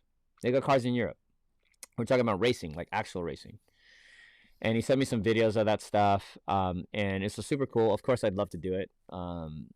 Imagine driving Spa. It'd be nuts. And he says something like this. He goes, let's see. Do you want to search with me? Let's see. Are you track days? He's thinking he wants to set up something where he is like, would it be cool? Number one, to set up 2 like Max Boost liveried Civic hatchbacks in Belgium, in Europe, racing on the racetracks. I think that's cool. I'm like, yeah, man. Let's talk about it. Let's figure that out. What do you need? Second, Yannick's been wanting me to come out there myself and race out there, and so I'm like, I wouldn't care. I'd go down. I'd do that. I don't care if I'm last place. That'd be so fun. And that's why I think Yannick was asking earlier if there's any licensed drivers here. And the reason why is because he's thinking maybe we could do, this is what he asked. He says, maybe we could do a raffle in the group. Where he goes like, you know, in the group or Max Boost fans, or do some real big thing where, and where someone that wins it can be a winner, and they'll travel with me to come drive on the Nurburgring with the Max Boost Civic, and one of his. That'd be kind of cool. And like I said, he wants to set up a couple of, so let's say $50 to $100 per ticket or something to come out for a chance to win a Max Boost Civic ride and drive in the Nurburgring would be pretty wicked. What do you think? What do you guys think about that idea? And I'm going to show you this video so you can see what kind of cars we're talking about here. Okay. So while you think about that, and would any of you pay to come out to Europe and race or drive on the racetrack? Do basically a high performance driving event? I believe he can do that. So if my computer lets me play this video and you guys can hear it, I'll let you guys check out what he is showing us. I couldn't download the video. It was in Messenger, so let me see if it works. All right, 1 second. Oh, no. Okay, let me see. 1 second. It's loading up. And I'm hoping there's audio. Can I save it? Nope. It doesn't. Oh, it does let me download it. Give me a second. If I can download it, and it should be done in a second here, this will be a lot easier. And it downloaded. All right, good. All right, let's play it. So check out this this video from Yannick out in Belgium. Max Boost fan trying to build 2 Max Boost Civics out in Europe that we can race. Maybe I race one and you race the other. Who knows? Michael Bush, obviously, wanting to get out there as well. I know it'd be pretty cool. So Yannick has been trying to hit me up on this idea. We'd love to hear what you guys think. Maybe you guys can come up with some ideas. But he's got a couple of Civics, full race Civics out there that he can get prepped for next season. You guys got any ideas for him, what we should do, what we can do with the Max Boost family to make something happen? So here you go. Check out this video. Yannick, hopefully it's okay that I play it. But we got everything we need. So the first EG, this is one of them, still black at the moment. this could possibly turn into one of the Max Boost Civics. Big brakes, suspension,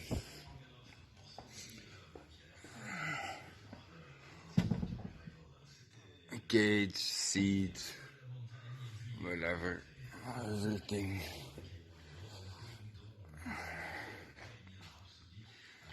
So we are in between the seasons, so the cars need work, maintenance, so that's why it's a little bit messy.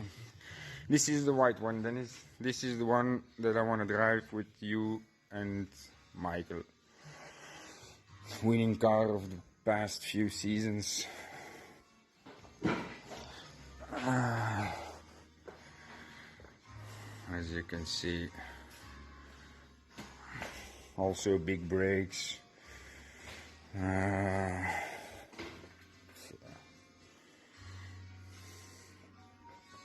But they are dirty at the moment.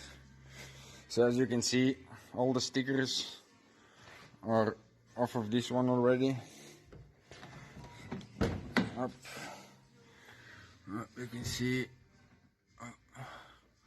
S2K cluster.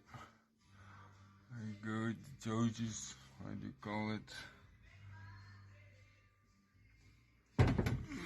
It's pretty nice, this one. Okay, it's a little bit messy at the moment, but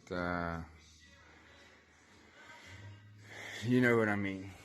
So, these are the two main cars I wanna make the Max Boost racing team.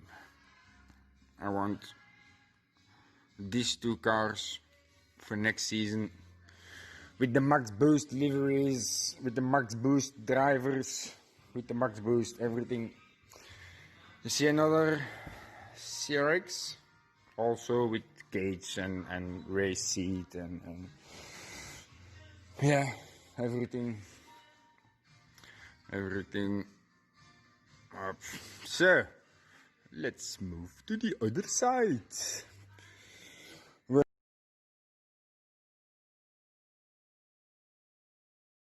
Yeah, so when he says move to the other side, I think that's the other video you sent me, Yannick.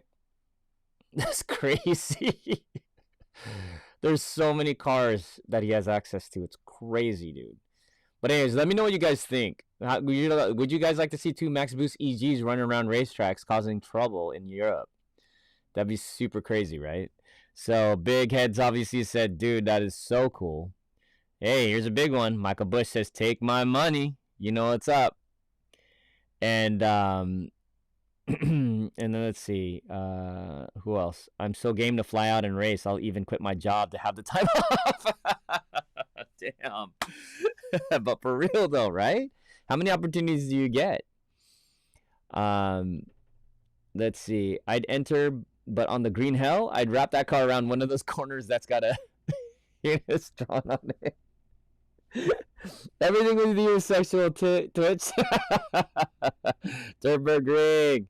But Twitch says, honestly, that's pretty dope. And by doing this, you'd elevate Max Boost beyond its humble roots by going to Europe. Yeah, it'd be our first European tour. How crazy is that, dude? I never thought we'd be talking about this. But it looks like, hey, so far. Let me see. What do you guys think, man? You guys gotta let me know. Mike S., what do you think? You said very cool. But come on, man. Come on. Would that be badass? Yeah, we totally need to design a livery. Michael goes UGG CRX, as in the bad kind, the good kind of UGG. Like, oh my god, it's in the CRX, dude. Yes, I know. Yeah, see, so we could get some designs set up for Yannick. This is a little piece. I'm telling you, there's a long video, man. And if you guys want to see more, maybe we could show it next time. But this is a little piece of a 20-minute video.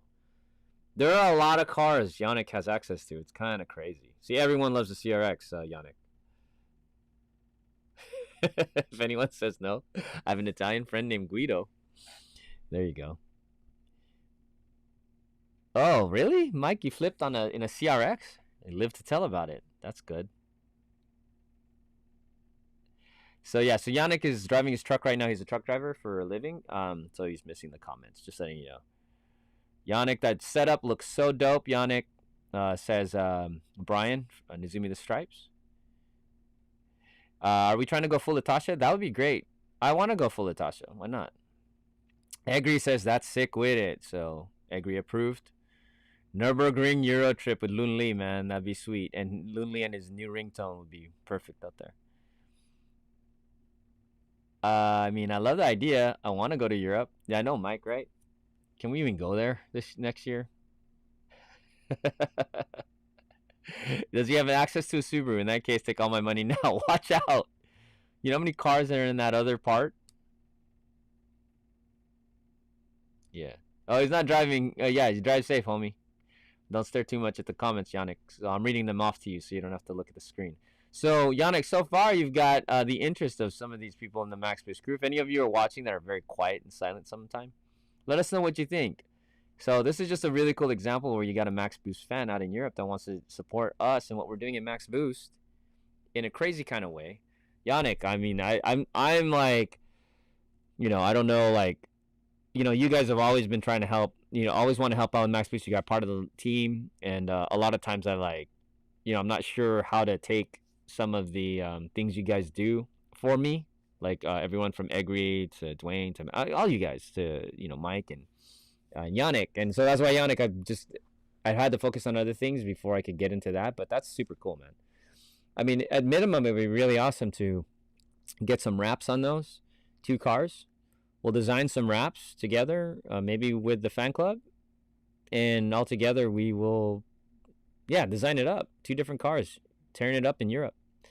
And then I think the second thing we were talking about, can we get somebody to possibly pay and fly out there and go drive it? Because you want to maybe set up something like that where you can get people out here to come drive cars out in Europe.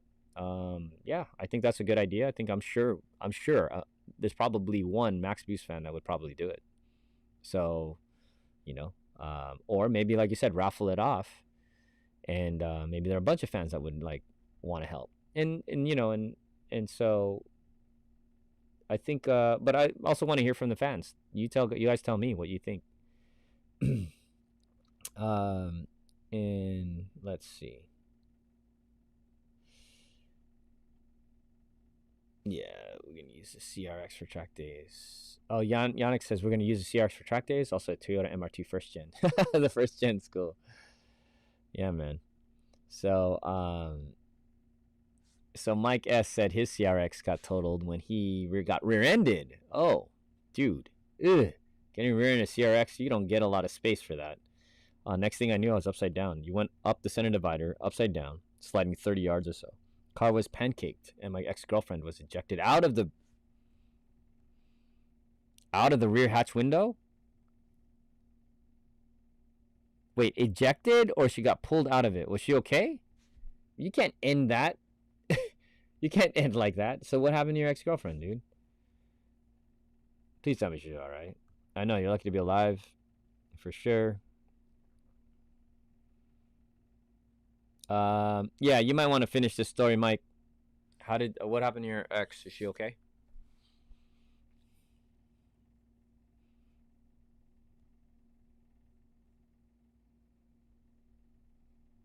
So yeah, there you go.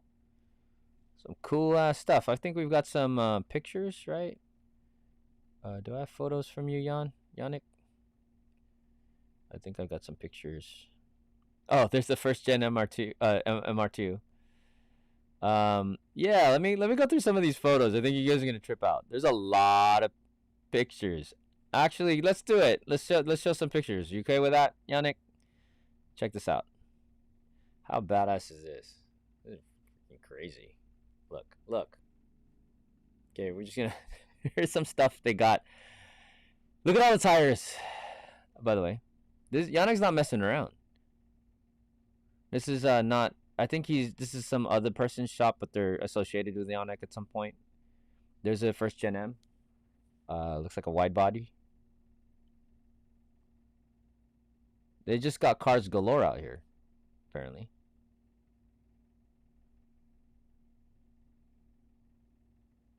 What do you do with all these race cars? Look at how high the ceiling is. See the steps up here? That's like 3 stories, right? This is huge.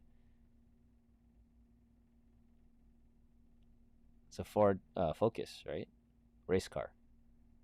Roll bar, roll cage, and everything in there. It's like no big deal, dude. There's a ton of race cars. Ooh, look. Makunis. Check that out. See, that's from up there, upstairs. Looking down. That's crazy, dude.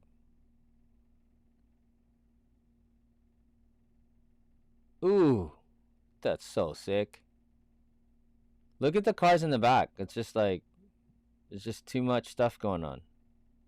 In this one picture, there's 1, 2, 3, 4, 5, 6 cars. It doesn't look like it was 6 cars in this photo. 7. Oh, look at that Skoda. What? That thing is cool up there, dude. The Beamer right here is an E30. What is that? Citroen C1. Yeah, I don't know any of those. That's so sick.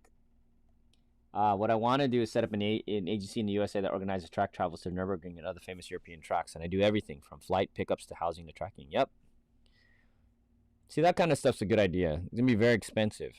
But, you know, if you're going to do it right. Yeah, Alex already says, I can see that's a great idea to do a successful venture. That'd be really fun. How fun would that be, dude? Oy. Look at this little thing. This is a little Max Boost car right here. It's already green. Let's go. Beamer. 3 Series. These things are just sitting around. That's the CRX. Yeah. Ooh, Honda. Dude, there's just so much going on in here. Makes me crazy. That's so dope, that thing. Yeah, so what do you do with all this? Look, we got spare parts and harnesses and everything, I guess apparently all over the place. Anybody want to take a field trip out to Belgium and just start finishing these cars? That's what it feels like. Oh, that'd be so fun. Look at that, dude. So that's a championship winning EG. Why does that headlight look like it's a single piece, one piece headlight? There you go. Max Boost, 2 Max Boost cars right there. That'd be so dope. Can you imagine 2 of them right there? Oh. Yeah, we need to do something about that livery, bro. Sorry. We gotta do a little better than that, Yannick.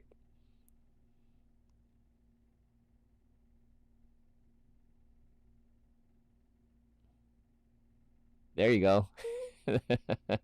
So anyways, there's a bunch of Yannick stuff, guys. Like, he's not messing around.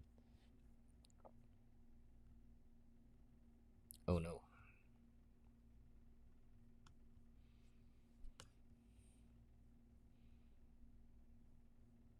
Yeah, crazy, right? So what do you think? So, well, Alex says, hey, I mean, people pay like 100,000 adventure companies to try and summit Everest. People would pay to do something like Yannick has in mind. For sure, especially car guys. You know, Yannick, the thing is, you know, obviously there's always competition, but the other good thing about it is that a lot of car guys, the right car guys have a lot of money. And then there you go. We all need to make a pilgrimage out to Belgium, Yannick, for cultural exchange, education, and wicked skids. So Brian wants to come out there, man. Looks like an old 6 Series Beamer. Is that right? SIR. Peugeot. Was that a Peugeot 208 GTI?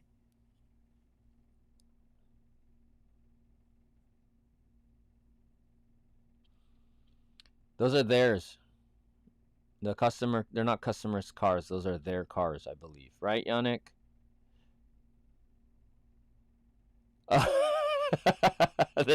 wasn't delivery. He had to take a pic with that sponsor for it on it for his taxes. Okay, that makes sense. Get some waifu. Waifu's on it too. Flaunt that power level. Alex says waifu out with Trixie and Racerette. There you go. That is cool, right? Ah, Miria. That'd be cool. That'd be cool. Max boost status style.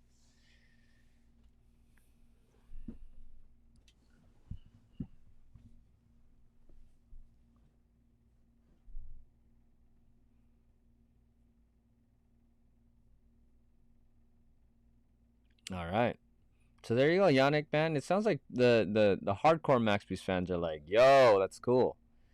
Now the question about trying to start a travel agency is, Jay, when you start to talk about business, you're gonna get a different version of me right now. Where I start going, well, okay, so can you give me some examples of other people who've been successful? Do your research, right? Find out who's done it, who's tried it, who's failed. Find out why they failed. Find out why people are successful. Who's your market going to be right now? If you're talking about Europe, then it's definitely people with a lot of money, not not a little bit of money. Do people with a lot of money want to drive Civics? I don't know. Then you'd have to find, that's a niche for sure. Or small cars. Do people with a lot of money want to go to Nurburgring in a Ferrari instead? Which I think you could probably help set up as well. But in general, it's going to be it's a small group and niche, very, very much a niche of people who would want to go out to Nürburgring and or Spa or whatever and do a track day, like an actual track day race. I'm kind of in that group. Not even me. I don't think it'd be something that I can afford to do at all. I have no idea how much that would cost, but it does not sound cheap. But there are definitely people out here that do that. There's a lot of stuff. I mean, the people you're looking for, what are they, like hardcore race fans? Basically anyone who flies has has their own jet, that kind of money. There's a lot of people out here in the United States that, for example, some of these racetracks are right next to airports. So like Chuckwalla is right next to, literally is at an airfield. So you got rich people flying in, driving cars, and flying out in their freaking jet or whatever. And they'll drop tons of money. Same thing with like Spring Mountain Motorsports Ranch in Nevada. They got houses you can buy, condos there, live on the racetrack. You can have your car stowed permanently in a garage there, and there's an airport. So they fly in, drop into the place, full on VIP clubhouse service kind of thing, and they go drive on the racetrack and they pay a lot of money. Same with Thermal racetrack. Exclusive. The only people allowed to drive on that racetrack are members only. And for some reason, I have a feeling very few Civics ever touch that racetrack. Everything that's out there is at a price where it's like you basically in a Lamborghini or Porsche or something like that. Rich guys tend to want to have the bigger cars. I promise you guys, if I'm ever a billionaire, I will be driving a freaking Civic at Thermal one day to annoy the hell out of everybody in Lamborghinis and Ferraris and Porsches. You can count on me if we ever get that Warner Brothers deal, and I don't know, we're gonna make $1 billion. That's gonna happen, and I'm inviting you all as guests, so they're gonna have fun with all the crazy ragamuffins out in their exclusive clubhouse. But anyways, now I'm sure that they have a lot of fun people coming out there. Car guys are fun guys for the most part, right? So that's the kind of thing I would be trying to figure out is what does it take? And is your target United States? And if it's so, it's probably a good target.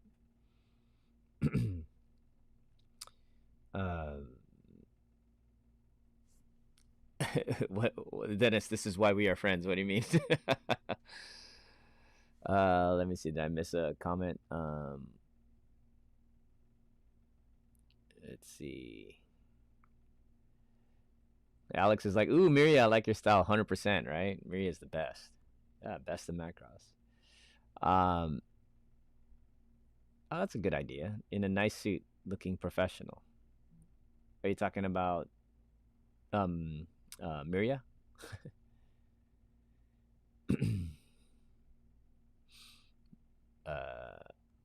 Yannick, Mike, guess, do you have an Accord Type R in there? Mike, yes, sir, but mostly imported, if a Type R. Oh, really? Not in Belgium. Vladimir Delson actually asked a masterpiece question. What's up, Vladimir? Thanks for jumping in. Delchin, I still need to buy my copy. I want both volumes. Are there any more? Go to maxboost.com and you'll see it there. We have a few volume 1 still left, so you're lucky. Oh, yeah, exactly. Tome S2K at Thermal. Let's do it, dude. Let's get rich. And my goal would be to destroy lots of egos of the Civic. They'd be very pissed. They get really mad. Now, I'm not going to tell you right now, like, the supercars are getting... Dude, some of these cars are ridiculous in how fast they are with a stupid driver behind them now. Okay, so it's a lot harder to do. It just is. Just don't let it fool you, man. Technology has definitely made a huge difference in these supercars, and I'm noticing it on the racetrack now. It's a lot harder to punk these guys with a smaller car. Type R could do it. A Type R could do it. 90s EGs and EKs are harder. It's a lot harder to punk these guys now. And so, of course, if you've got boost and all that stuff, that changes everything. But yeah, there was a McLaren 720S. Is that the new one?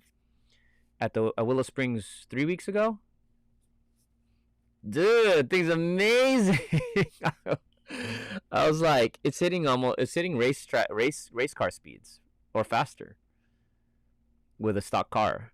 I mean, it's McLaren 720S, but the thing was no joke. I watched it come around turn 2, and I looked at it and I went, "Wow!" You're watching a car perform, and it wasn't even the best driver in the world. He was a decent driver for sure. I'm not gonna say he wasn't. But the car itself did a lot. It did a lot. And I was watching it come around turn 2 in Willow Springs, and I'm just like, man, that's what you pay for. It's just, it came around the turn. You know, I want to say about 95 miles per hour, 100 miles per hour, somewhere close to there, I'm pretty sure. If not, maybe faster. When a fast car would come around, there's about 90. You know, a race car is about 95 to 100. And the thing was going around at 100 with regular street tires and being a McLaren. It felt like I was kind of watching an open wheel race car coming around the corner. I'm not kidding. It was pretty sick.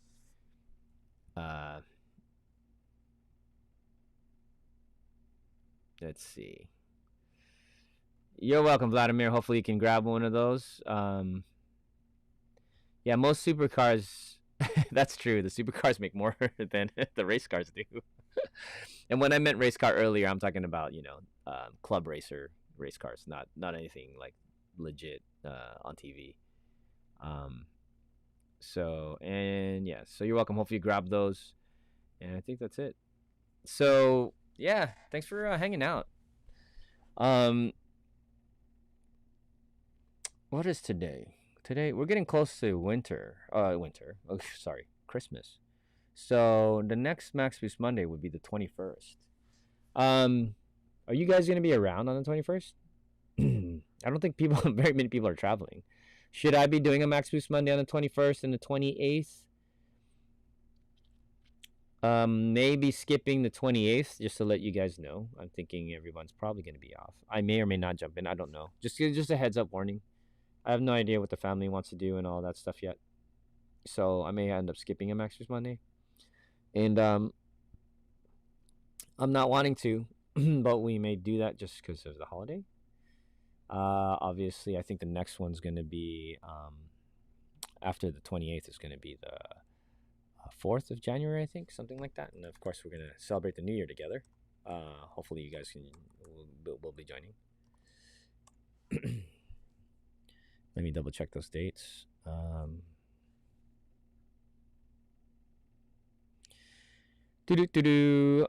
Yeah, December 28th or 9:30. Yeah, New Year's. Yeah, I'm thinking 28th is probably not going to happen. The 4th, Max Boost Monday. For sure. Celebrate the New Year. So cool. Thanks for hanging out, guys. We got to do a giveaway, right? I'm super excited though. Like just kind of like a background. I'm super excited. We're gonna have the Midori Civic back tomorrow. Cartoon says they're gonna get it done tomorrow. So the Midori Civic is basically a clutch. We're gonna put a new clutch in there. You guys are probably it's a track car. So what clutch am I gonna put in it? Take a guess. Stock. It's gonna be a stock clutch. The stock Honda clutch is strong enough to withstand abuse on the racetrack. And we don't need anything crazy because we're not adding crazy power to the D series motor, so it's totally fine. Oh, I forgot to say a couple of things. I gotta show you guys something from the racetrack. I know, kind of going long here, but well, I guess I'm not keeping you here. You can leave if you want, but only a few more minutes. I want to show you guys something, and then also with the giveaway, right? So I want to show you guys something that was that I thought was really cool, and is part of why I do what I do.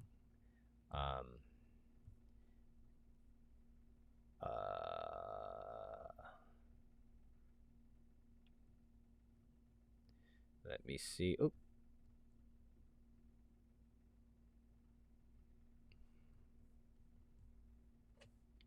Let me see.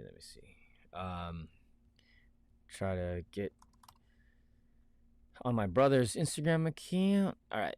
So on this weekend, let me put it on here.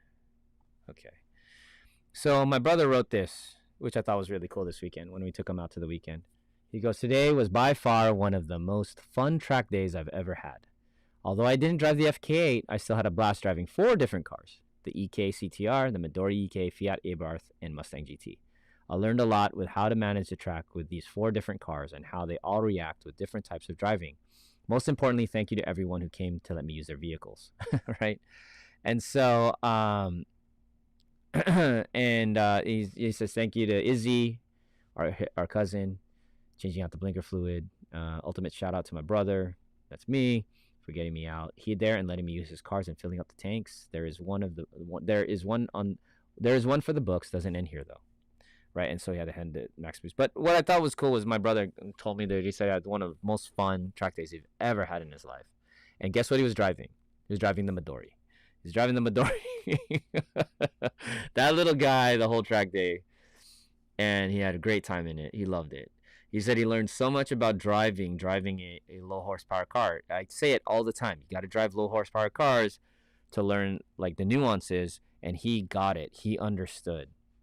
He said, "Wow, man, you really got to learn how to keep momentum in the car." And I said, yes. And when you figure out those little nuances, and you also see how much it punishes you if you F up a turn, it's super obvious. You're going to lose so much time and speed.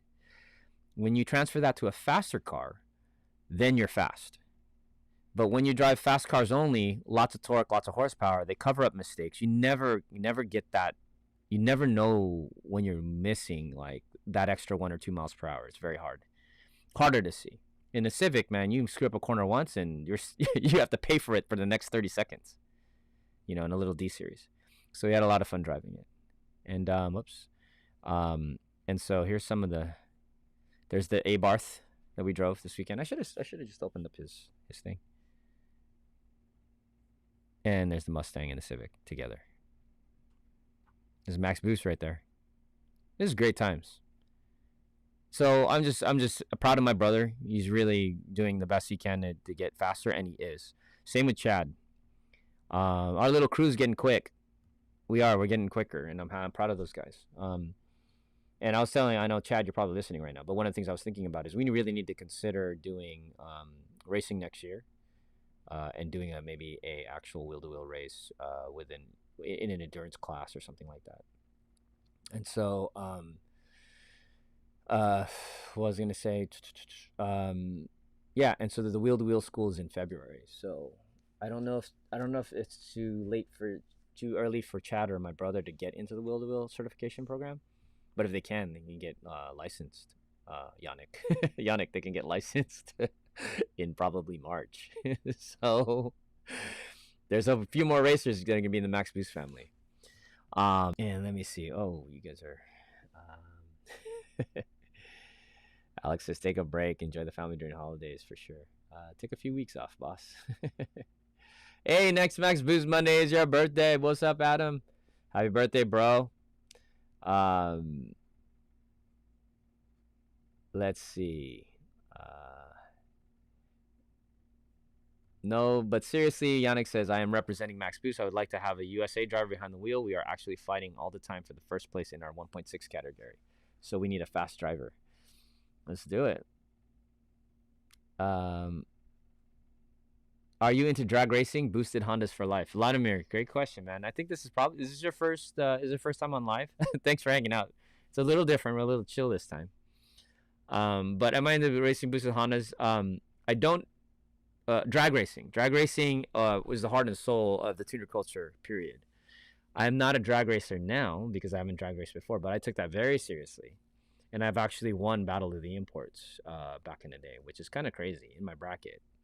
And that's really hard to do. Drag racing is not easy, guys. But yeah, but I stepped away from drag racing to do more. I love going left and right. I love circuit racing. I drive, and if you don't know this, if you're new, again, thank you for joining us. But you can see I show a lot of track racing because I do a lot. I instruct performance driving schools. I race with I instruct and I am certified with NASA. And love driving Civics and BMWs, and sometimes Porsches really fast around the racetrack, and compete, and so. But it's been a while, and I'm gonna get back into wheel to wheel next year, and yeah. So, but drag racing, probably about 10 or 15 episodes ago, we were talking about building a max boost drag car, and I would actually like to do that. I think that'd be really cool to build a boosted budget drag car for max boost. Nothing that's too crazy. We're not trying to break records. We're just trying to do something that's fun and fun and quick. I don't know, man. I'm seeing people build drag cars, Civics, like I think 9 or 10 seconds, 10-second Civics for pretty cheap. I think that's pretty hilarious. That's awesome, and the builds are pretty reasonable, right? Am I tripping? But drag racing, like when I was on the podcast with Frank Downstar. That was when he invited me on the podcast when we talked about drag racing. He said it. He said drag racing kind of brought all the respect to the Hondas in the first place. That's where the respect came from because we started going faster on the drag strip and beating V8s. Started going under 10 seconds, 9 seconds, and most of those guys would never have thought that you could make a Civic go that fast. So, yes, got to give respect to the drag racing scene. I'm not in that scene right now, but it would be fun to just go drag race again. I was actually really consistent on the tree, and I had a great reaction time. My reaction time was nuts. I just remember dialing in my brackets in not tenths of seconds, hundreds of seconds, or thousands. I dial it in. I'd be so close. I don't know. I had an inherent ability to be able to know my time and know how fast the car was going to be at the end of the track.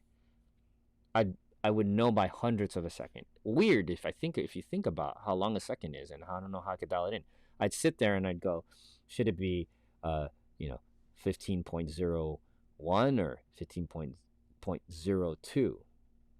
And I'd debate about that. And I think we went to 3 numbers, 15.025 or something like that. And so anyways, yeah, thanks for the question. But drag racing maybe one day. I think it was Michael Bush that actually said I think Michael Bush said, we could get the OGs on board for sure.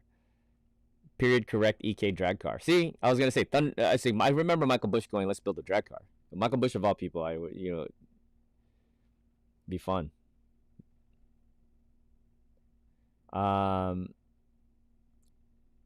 There you go. Fred Reed, Speed Factory holds the world record with all-wheel drive Civic around the low 8s. Now that's just crazy.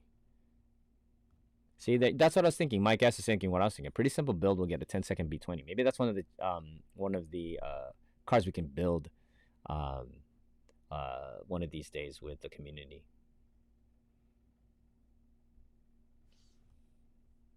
Michael Bush said Thunderhill 2021. Where'd that come from? Just random? I'm down for Thunderhill 2021. I know Chad is trying to figure out how to get to Laguna Seca. Michael. You want to do my Laguna Seca in 2021? Chad is asking me, when can I commit to doing a Laguna Seca run? That's obviously easier said than done for me and my time schedule. But maybe we should just do a thing where it's like, Chad, when we do X on like the next Kickstarter for Max Boost, we will do a event at Laguna Seca, something fun like that. That'd be really cool. Oh, there you go. Speed Factory Outlaw Civic is front wheel drive and is 7 seconds. That's insane. That defies the laws of physics. 7 seconds. Front wheel drive. I know, man. I can't even remember the numbers and the speed because it doesn't calculate in my head. And I always think, wait, was it 7 seconds? Did they really hit a 7 in a Civic? Like front wheel drive? That's crazy. But yeah, and don't they have an all wheel drive one? I mean, there's only 7 seconds. There's only like 6 more seconds left before you can like you can't go any faster. You can't go fast. It just keeps coming down. Like, at what point do you get to 0 seconds, you know? They have all-wheel drive tickets down there for sure. H22 GT35. Period correct. GT35? GT35. Race a Max Boost car up Pikes Peak at the International Hill Climb 2021. Ooh, that's sketchy. Oh, man. I don't know if I ever had the balls to do a hill climb like that. Well, I guess you could give me the best roll cage ever, but those sketch me out a little bit. When you're looking at, you're hauling ass and you're looking straight and all you see is horizon and sky. I don't know. I've never really done it, but I'm assuming that would be a little creepy. And you're just coming around the corner holding out, and there's just sky.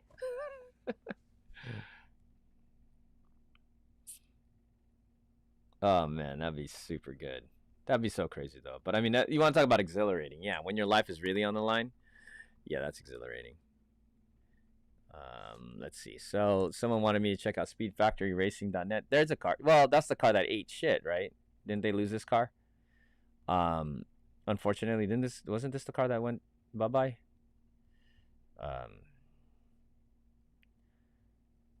Yeah, these guys are quick.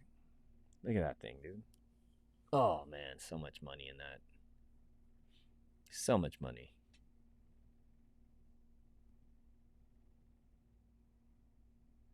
Ah, yes, you forgot Dan Benson is your engine builder. There you go.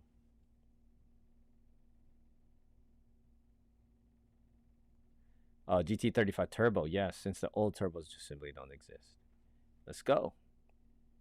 You got Garrett.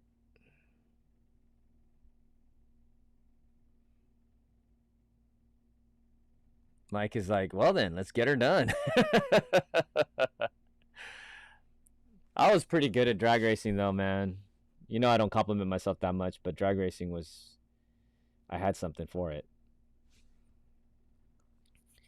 K24 on boost? Okay. Yeah, no, Oh, by the way, man, driving all these K-Series, B-Series, for all you car guys that want to hear this, I was thinking about this weekend. I mean, I'm a B-Series guy because I grew up in the 90s, right, with this stuff. And the K-Series, though, we have in the CRX, the race car, and also got to drive those K-Series with Cartoon this last few weeks. Not a couple weeks ago or whatever, and I'm just got, dude, the K-Series is so nice. That would be my recommendation is K-Series is just a sharper knife than the B. It really is. They did a great job. Mr. Memo just tuning in. What's up, brother? How you doing? How's the world of overlanding, man? I'll drive the Peak for me. No, of course I'd have to drive it, Mac. Fred Reed said the white and purple cars all drive world record. The white and orange EG hit the wall. Okay, yeah, they did. Shoot, F22 and H22 head. F22 head to H22 block. Is that the secret? Is that the secret? Yeah, the K is a great engine, man. All I can say is I can speak from the K motors in our cars, the Sam's CRX and the ones I just drove. They just flow so nice. I don't know how to explain it. Like, I think in the best way I can explain it is like the B series loves to live in the high RPM ranges. The K series just does it more effortlessly. It just feels like it on the racetrack when you use them. It's just like, what the heck? It's just easier. So it just feels like it flows better as a motor, just airflow and everything. You get back into the B series is a little more numb. It feels a little bit more numb. And like I said, I love the B series. I'm not knocking the B series, but the K is definitely dorks. Michael Bush says freaking K drag motors make 1,000 horsepower with ease. He says ease. Jeez, really? Memo says all great, bro. Good. Okay, so the record is 7.7 at 190 miles per hour, 1,300 wheel horsepower. It seems like everyone has at a track this weekend. I have no idea. I know we were. Yeah, well, yeah, the club racer event was huge. They sold out like in a day, so everybody was there. It was Honda heaven. So I didn't take a shoot ton of videos or photos of everything that's out there, but there's some beautiful cars out at the club racer event, and hopefully I can maybe get some videos and some clips to show you guys next week. All right, so Fred wants us to look. Oh, not that. God.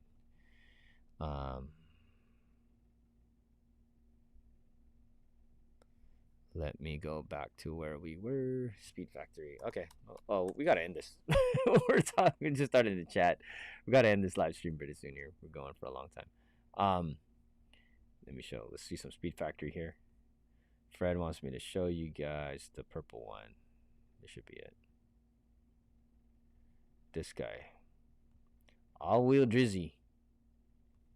Right? That's all drive on. So now all of a sudden this turned into a car podcast. easy to get power out of K series, simple bolt-ons. B series, man, you got to work to get 200, but you feel good when you get it done. Yeah. F20. Ugh. That's expensive. Oh, okay. Carbon roof for the GSX, good. It looked like a panda. Adam, do a snow race, dude. Send us some video. Do some GoPro. I'll put it on here, man. If you do a snow race, dude. Wait, you mean you're going to be in a snow race? Yeah, you might do one of those. Nah, watch one of those. Do one of those. Send me a video. We'll play it on Max Boost Monday. Fred says his B20 VTEC is 211 horsepower. Wheel horsepower. And it's NA. Good. Egri says G20 Frankenstein motor.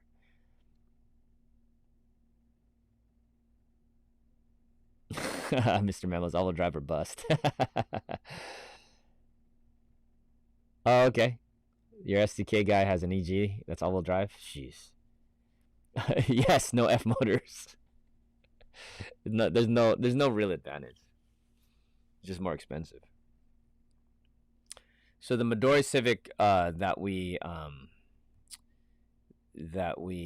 saw this weekend, shoot, what was his name again? Let me grab it for you guys real quick. Daniel Fuentes, 72. Let me show you guys. Might as well, since we're talking about cars. His car is pretty, man. I love it. It did a great job this weekend. He did a great job. He's a good guy. Watched him drive a little bit. I was behind him, and he knows what he's doing. He tracks pretty good. But it's a clean EK. Sorry. It's very clean. He painted it, I think, with his dad.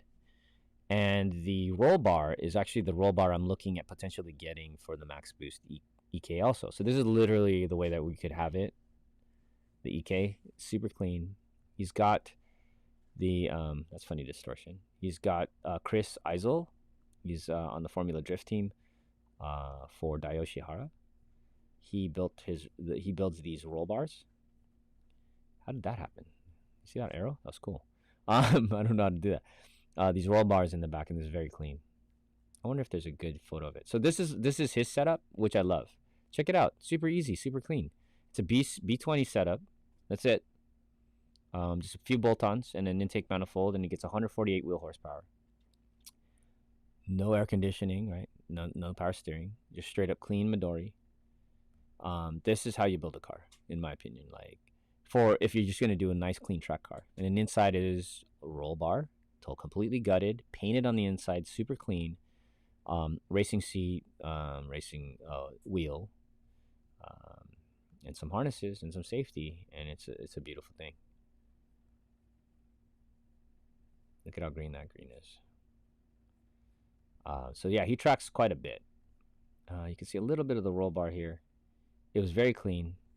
It's very nice. Just it's got some detail in it too.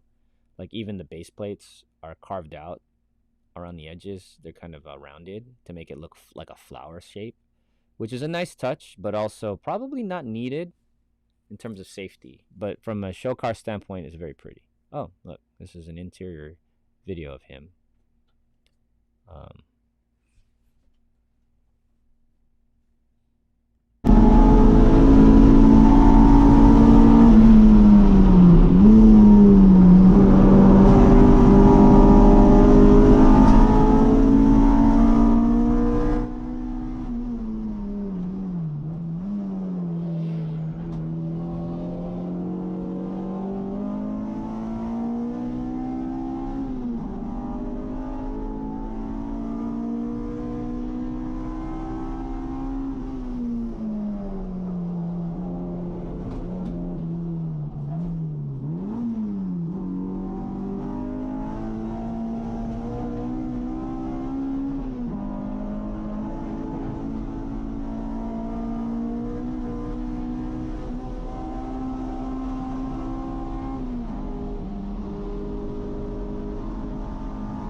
Yeah, so there's a little bit more on him. Driving, that was obviously not a very good lap. He was doing 210. He's better now. He did a 206. So there's a roll bar from Chris Eisel. See the bottom is a flower shape. It's really nice. And it actually bolts into the shock towers in the rear. So I'm hitting up Chris to see. Look at how clean the interior is. This is 8 out of 10 right here. There you go. It's really nice inside. It is so clean on the inside. It even has this is the center the fuel pump cover thingy is carbon fiber in the finished version of his car. Nice. Love it. Anyways, this is it. And then I think he sold this. Yeah, see? Harness bar for sale because he's done with that. Screw harness bars are not good. There you go. So that's a good little go follow this guy. And our build's gonna be somewhat similar for now. Let's see. Anything else? I think that's it. Thanks for hanging out this long. Now we just started talking about cars. Yes, last thing we need a Max Boost series on Netflix or something. I'm down for that. You and everyone else, that's for sure. I'm sorry for the noob question. No, dude, Vladimir, that's okay. Welcome. We need fresh blood in here. One last thing. When can we expect to see a Max Boost animated series on Netflix or something I think the fans would love to see? That's what we're working on, guys. So one of the next Kickstarters we're going to do is going to be for the Max Boost movie to write a script. So in order to pitch the Max Boost concept for Netflix, we need a script. So just letting you know, I worked on that last week, and in terms of the business side of things, trying to understand what we need to do next and whatever, a script needs to be done. So if we do that, we're going to get a chance. No strap brace. No, people run strap braces. You just didn't have one, I think. Is that right? Yeah, strap braces are a good idea. How long was I behind him, Dennis? No, he's way faster than me in the EKCTR, which sucked. I mean, I don't think it shouldn't have been. He ran a 206. I ran a 213. That's a 7-second difference. There's zero competition. Not even close. I was having a very hard time in the CTR. So how long was I behind him? The whole entire time. You were looking in the auto power bars for the EK last week? Now let me show you who he is. I'll send you to Michael. I'll send you a message on Facebook, and you can check out.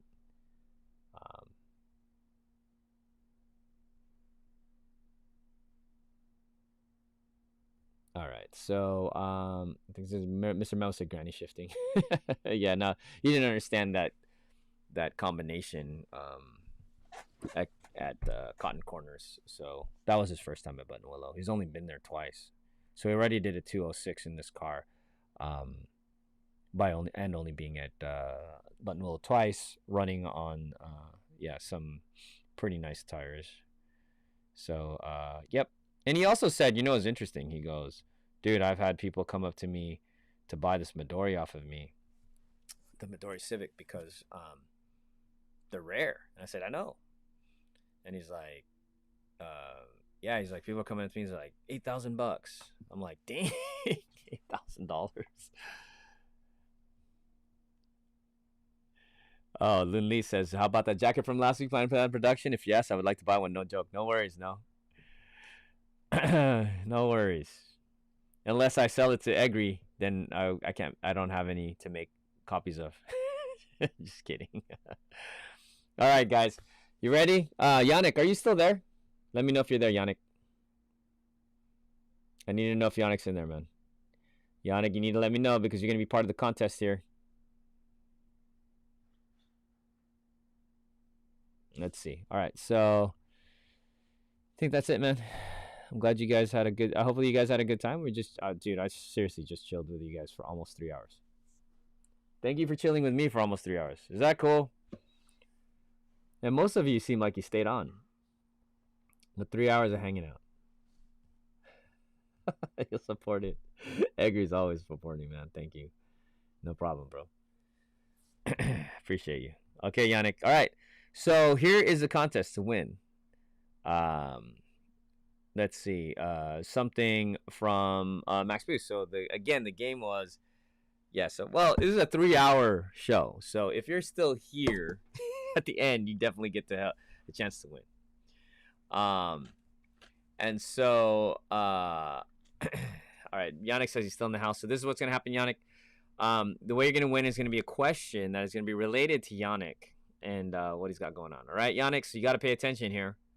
So the let's see who can win something here. And again, we'll probably I'll do a free, either like a $60 gift certificate or like a free thing out of the Max Boost. What do you call it? Inventory. And I may even let you win some stuff that's not available yet. But just know, so it's a minimum of $60 gift certificate right now for one of you guys. And you guys are repeat winners, and I don't care that's okay. That's fine. And I'm going to ask the question pretty soon here. So Yannick, hopefully you're ready. So Yannick, you're going to have to pick the winner here. And you need help. So, and so when you remember when you answer the question, you have to answer the question correctly, full name, no shortcuts on the names, okay? Yeah, I'll be a little bit more clear here. All right, so ready? So if you want to win a Max Boost $60 gift certificate or like one item out of Max Boost, what do you call it? What am I trying to say? I vault out of our vault. You gotta answer this question. You ready? Name 3 cars in Yannick's garage, make and models.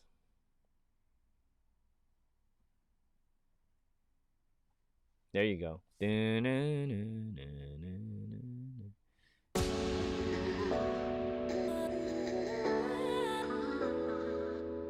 it. Wait. Yeah, it's like, think about the delay. I know. Lily, you can win this, you know?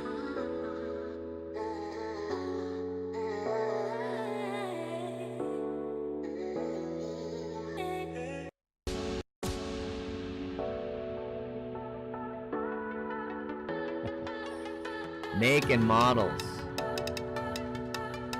Oh, Adam, you did the easy one. I didn't think about it. No. There's gotta be three different makes and models. You can't say Honda Civic, Honda CRX. Alright, I think Jamal might have won it, right? Did Jamal win this?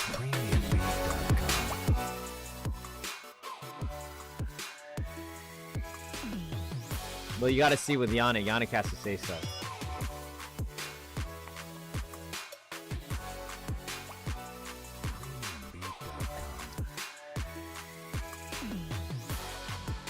Jacket! Yannick, let me know. Who won it? Sorry, Alex. Yeah, I don't know. I don't know how the lag works. I have no idea how the lag works on this. Sometimes it's not necessarily in Europe or, you know, or what. It's just. Adam's like, but he had 2 Honda Civic. I know, make and models, 3 cars. Or is it? Okay, well, let's see. Yannick, you get to pick. Was it Adam who said Honda, Honda Civic, Honda CRX? Or was it Jamal that said Honda Civic, Citroen C1, and Honda CRX? Is that correct anyway? And then if not, then right after Jamal, well, at least that's what I see, Honda Civic, Honda CRX, and Golf GTI? Is there a Golf?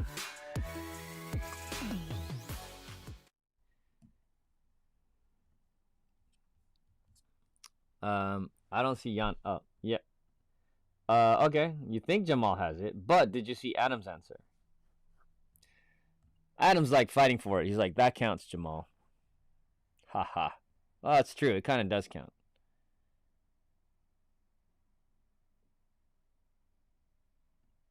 No, he still has 2 Hondas. That is true. Adam was first, Yannick says. Okay. Sorry, Jamal. Adam, you win it.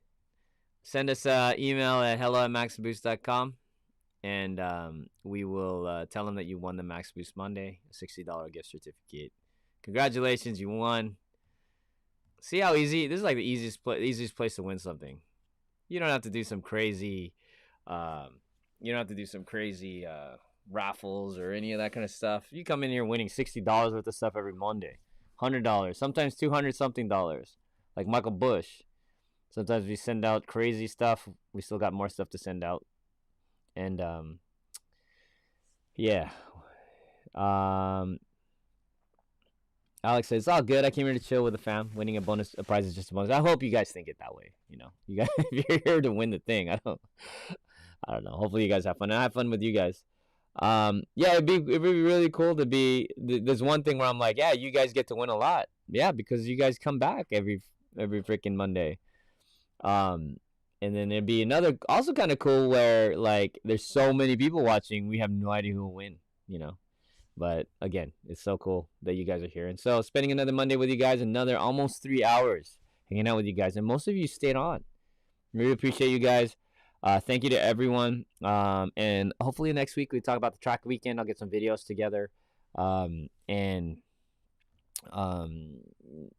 let's see, videos together from this weekend for sure. Hopefully we'll have a Civic. Well, next weekend I'm going to beat the racetrack again. I'm supposed to be at Buttonwillow next weekend. Just letting you guys know. I don't know how that's going to go or if it's going to happen. But, what? Mike, I said you never won? Dude, you kind of won when you got like $200 something, right? Didn't you get bigger gift certificate, Adam? Mike? I said. No? But anyways, yeah, so I'm here for friends and Max Boost Mafia and Dennis. Thank you, sir. I'm here for you. That's what's up. So yeah, so next week I'm supposed to be at the Buttonwillow racetrack next weekend. Whew. What else was I supposed to say? Oh, and it's supposed to get some video for you guys for next week. Lunely says, agree, same here. Bro, thank you. Yeah, it's good times to hang out. I gotta check out how to make this thing work so I can get you guys in on some of these lives. There's gotta be easy way to do it. But it requires Skype and all this stuff. I need to test it before I make you guys try it. The other one was, even though the other system was worse, didn't have as many options. It was easier to do stuff like that. This one is a little bit more complex. Anyways, all right. Well, congratulations, Adam. You won, bro. And let's see. So I think that's it. Hopefully you guys had a good time. Appreciate you all. I should do a theme song for when we're leaving. Did we see each other again? Oh man. Thanks for hanging out, man. I appreciate it. I never would have thought anyone would hang out on the live stream with me for that many hours. You guys are the best, and you guys keep me going. You guys keep me going next Monday. Oh, got some crazy stuff to show you guys next week. I don't know if I can show it publicly yet. It might have to be fan club. I might do something specifically fan club. I got some really, really, really cool, interesting stuff, specifically that I cannot show publicly, that I think I could show on fan club. So I'll show you guys that next week when I get it ready. It might be this week, actually. You guys will be very surprised. And then next week, like I said, we'll get some of the track footage. Hopefully we'll have, and I'll see if there's any updates or anything with the Civic Si. Hopefully cartoon, we're going to look it over. We're going to see how messed up the bottom of that car is, since it was super low, and how bad those coilovers are. We'll go take a look. Other than that, and if we're going to get a motor this week, we might have a way of getting a motor. We'll let you know. So anyways, everybody have a good time. Appreciate you guys. Talk to you later. Keep boosting. See ya.